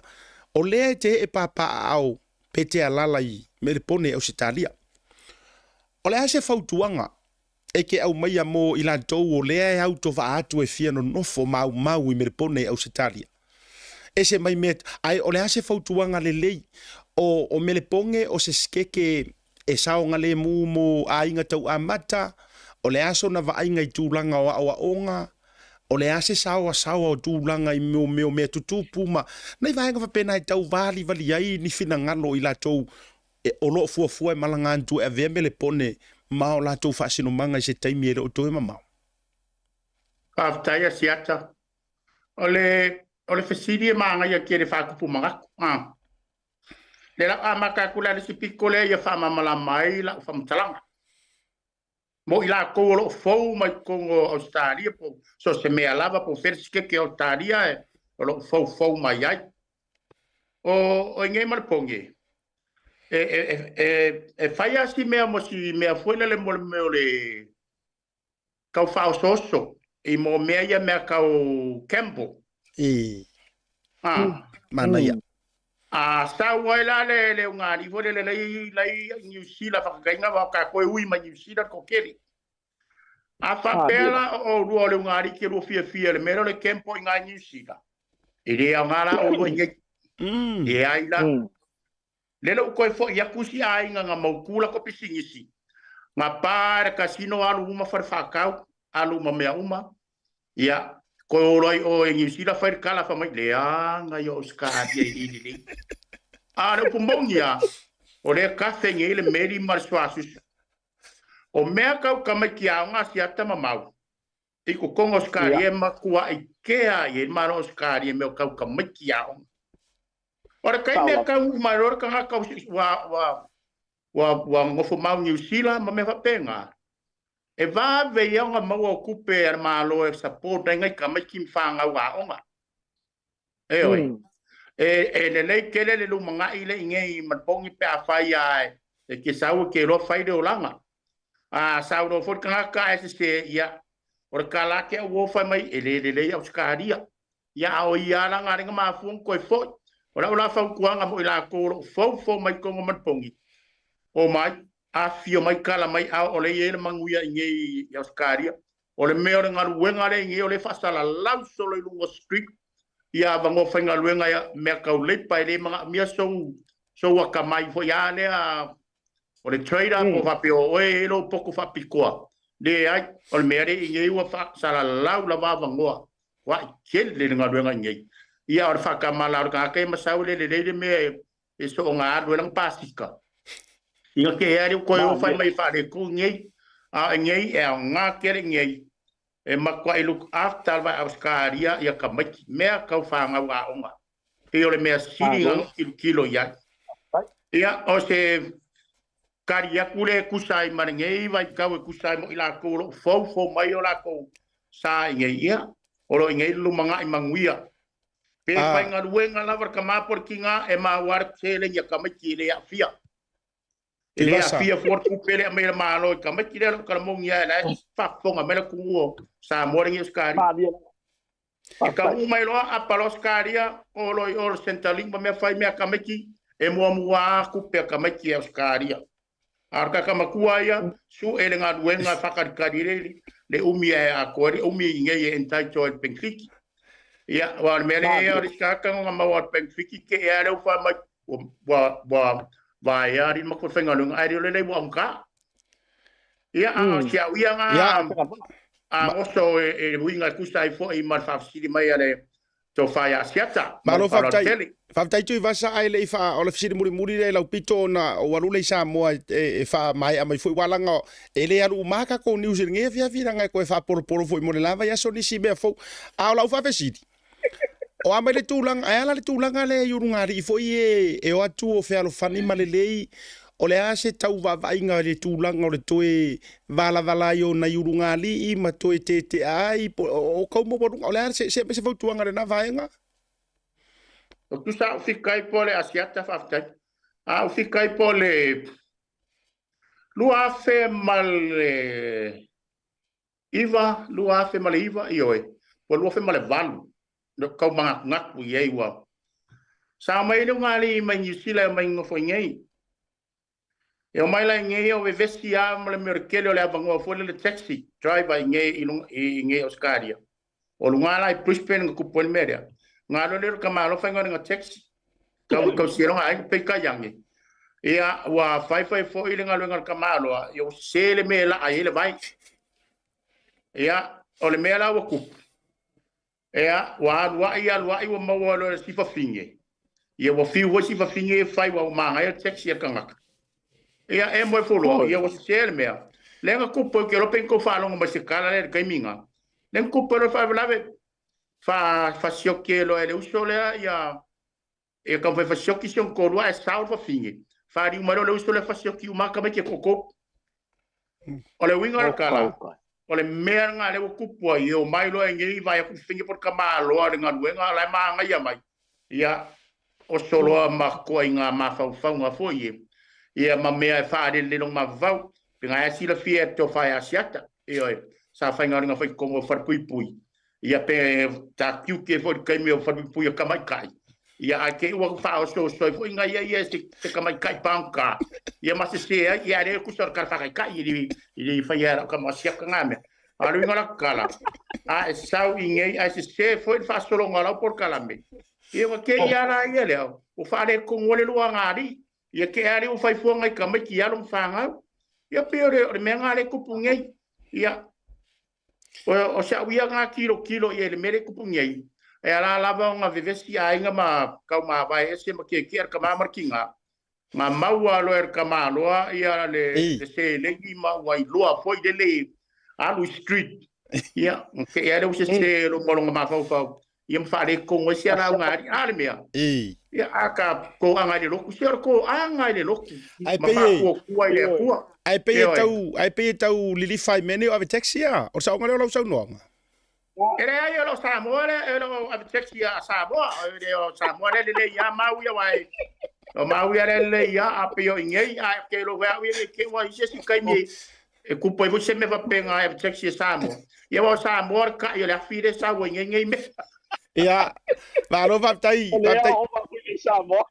tu vasa vaptai tele ono tato taimi ia ua kare fiku ka unga ko ia ai manatu ua fasif mau ia tawalunga mai kasi asia manga kule ka kere e umar ka pukarame ia fa fe kai la vai lo fingaro faria ngei a fai o e ngi sier ka ko ngua au mau ngi ke oskari o mau mani fa kar kan ngonga ia fa pe o ngi me ku kupu ko pi ko ngu ia Sydney Brisbane Adelaide Perth a fai kanga e fai loya asiata to fai asiata fa tono te yai ia le mangola o messenger vidi mai fai lo mai me ku kupu e fa so ngi me ka ko ngalunga fai ko kele e ole si mea fa kaya ma wa fai lo mai ka o pensi ma se fu ngalo pumongia mai ka ngo fio ko ke ro ka o ma pensi no e ile lika ile unleaded ua ka lai vakasi al ma ko kiso wa lua ka la se furu senge afa kusa la ile kumpesa boa o fai asi kerela kiki o mako ka o vala kiki anga mako senge ngalo ko ya le afa me o ka pensi o ka le ala wia kala so le ole makua I ka ngo fia o ko sabo a mako mo ko fa ka ta ma sangi ngo fai la fa ka ya so la le dua sela kumur kolori ar ka mingi ale lima sela ole kumula kolor ya mare o se kala ku nga muri ka ko tri amiko ya Over to you, Siata. Malo whaptai tu vasa tu so tātou tala o mai Australia. Tau orunga mai mau. Ole a whapawhala le tau o soifuanga. Ka kou ke vangea i le vai aso fou. Ai tau orunga mai nei nisi o vaenga te fia fitala iai pesa unua foi a oele uso tu lousuaf. Ea ona tātou a po aile o le tātou o fiafi marengang whaaloalo. Whaptai. Ea, whaptai lava a Siata. Mole avanoa whaaulo. Ia, whaiwhanga mai a koise. Se kalangonga foi mai Samoa ngai lalo faleo kasi ra ia famalama le wai ai ke langa masina ia famalama yo okay mga afa ka usanga ka ko kala me wa so o ma ia famalama faleo o po yo a lava kasi ra o ngale kwa yang wan ya a ver ngai kai me momoria ko ile nga fa aftai i lau sunga fa tonu ko tato por kala fa aftai foi le sunga foi ya Mr Molly Fai ko makako mafuka di lunga kako pokano tau tai ai. Mari ele nga kako karkalango ngai me lo kupo se kapo ko Samoa ngai. Ya ai mai se foi Australia ili pokio lo kuinga mai. Ya pe nga foi ya New Zealand me lo ala lai la sunga fa tono tato pokano. Ori ngai ya vangoa. O ke koi au mai ai le manatu au tu. Ole kakalainga ore kako vai aso kakalo mangapong. Lo fa pe mai.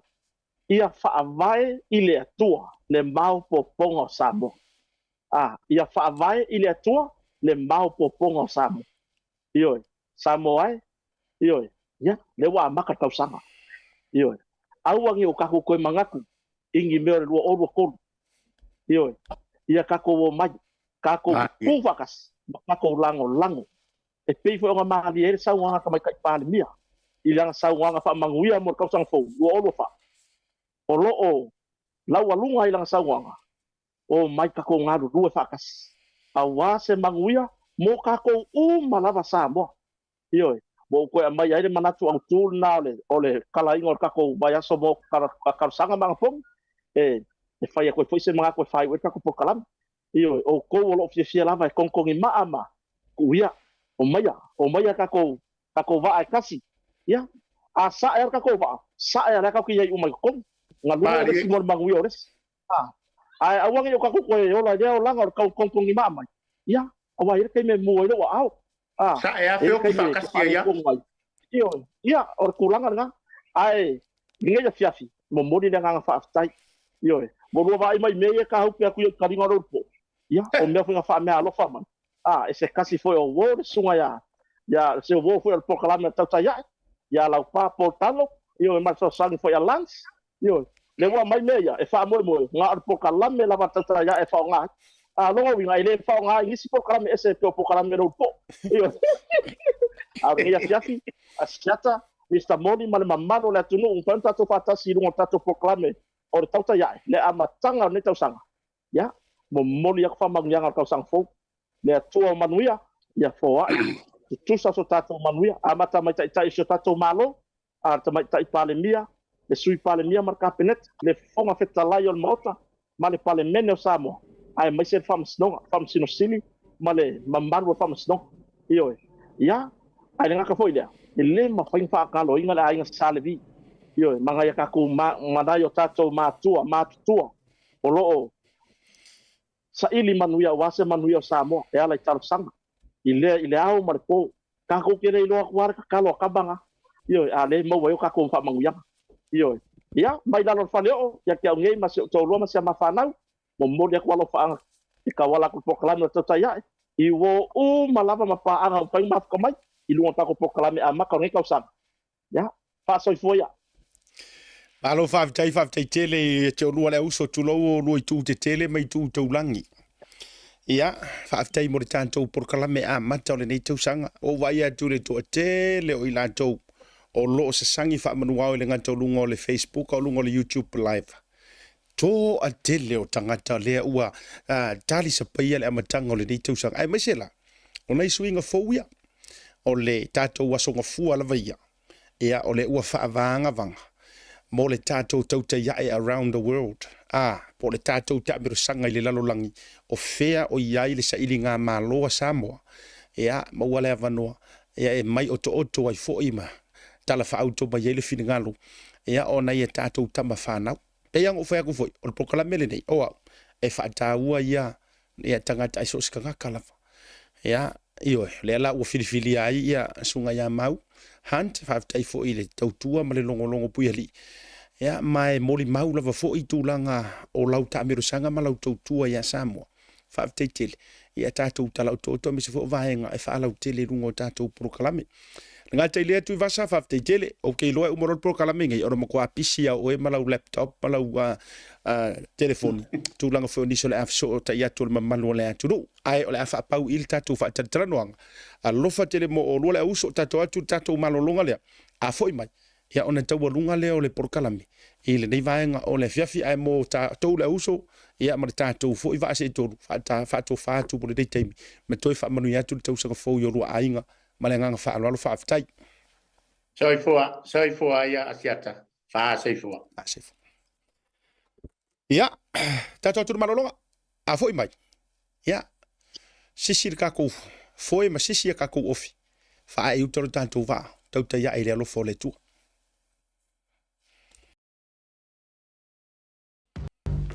The Color Shop in Matavele can brighten up every aspect of your life, from interior to exterior. You can change the look of any project you have, from auto to home, around the yard, and everywhere else. Bring color to life with our selection of the best paint. Come check us out, because we're more than just paint. We got bush knives and a whole lot more. We're the folks that will help you kick that drab right out. So come into the Color Shop in Matavele. Call us on 25577 or 21527. Drop an email to cs.creston@gmail.com.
O fia wha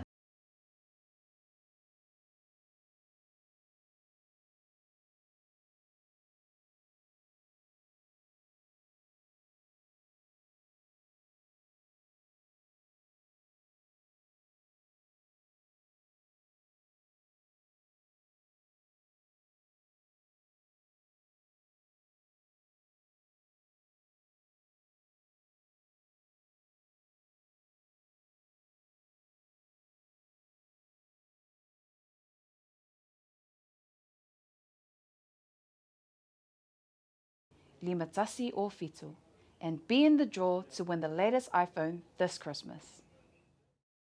Te wala watila wa sifuru bare tolu biru tu te dele tu la fi tu tato ya ile fa unga fo el program le divanga le fiafi a le program a mata le fo te usanga lua fe lua sifuru mare fa afte ya tu betoe ele fa ti tele ngang fifia e fa afte ya lo to nga le Samoa le to sangi fa manu wa nga te vo le share tato program press the share button ya ma share ile nga to ya po lunga fo le tanto YouTube channel ya wa fo inisi ole a la to mo we se te mi muri yani fa malo atu ya ilantou sa fa ya lantou fa foto tupu ma fa foto le va ali ma fa foto le va ulu le nei tau sanga maka ukia ta ilo i nisi tau sanga ai la u fai tau atu so le matua o se tau sanga winga ese le tau sanga le tele o fio anga ma la fanga fo o tu malo sa fa tau te ya lantou nofo ya masuafa matai ile ngato le fai ungo lua felo tolu au le nei lava fa au lava ya se ile amatanga le nei fa yaso fa mnuia le tua fa ngana o to le tu fitalai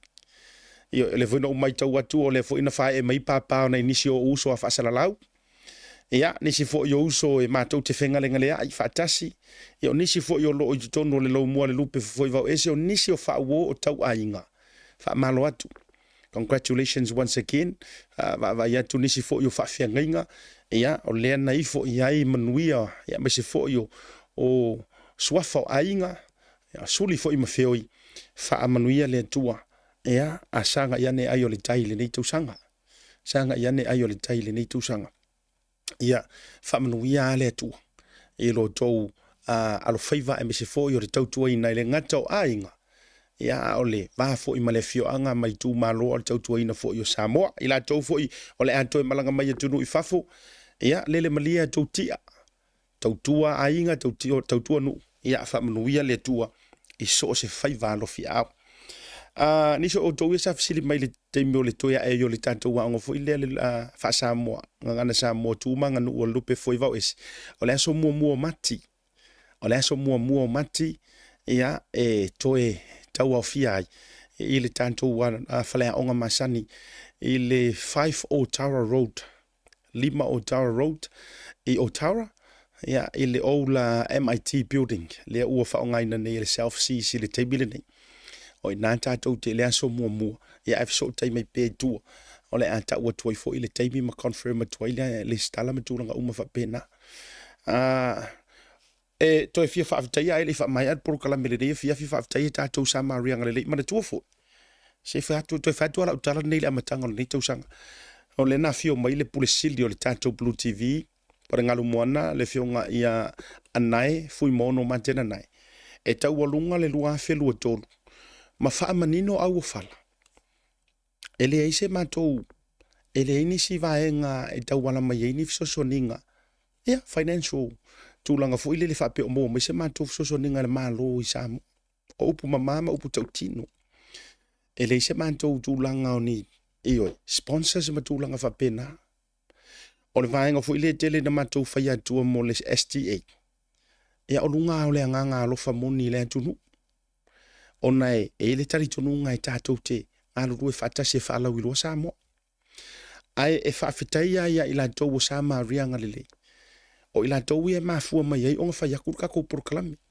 Tasi Market o le Digicel Pacific 40 maritalo for voucher SSAB Sayoriana PacificEzy money transfer ColourShop si matafeli o Sanita hotel o ila to sa tau aveina maina le va o le la to sanga nisi fo yo le afa popu mai e fa ala wilo ina ia e tatala lava fo ilo manto fo itoto fa pe fo le sau pising isi wa si le fia fa ala wilo ia mai lo tau au e langolongo suale tatou prokalam ia ma fa ala witele ma fa ailo atu I tu langa la alo ia o le a ia fo ini tatou tau ngo fia le packages ia awale fa ala wilo ina e tatou packages mo le tolu masina e fo tatou packages mo le ono masina ia fo ile tatou 12 months ia wa fo I prokalame o le nei tau sanga I te fina ngalo I te langolangoina e pe o le tau te iae o le sports talanoa morning show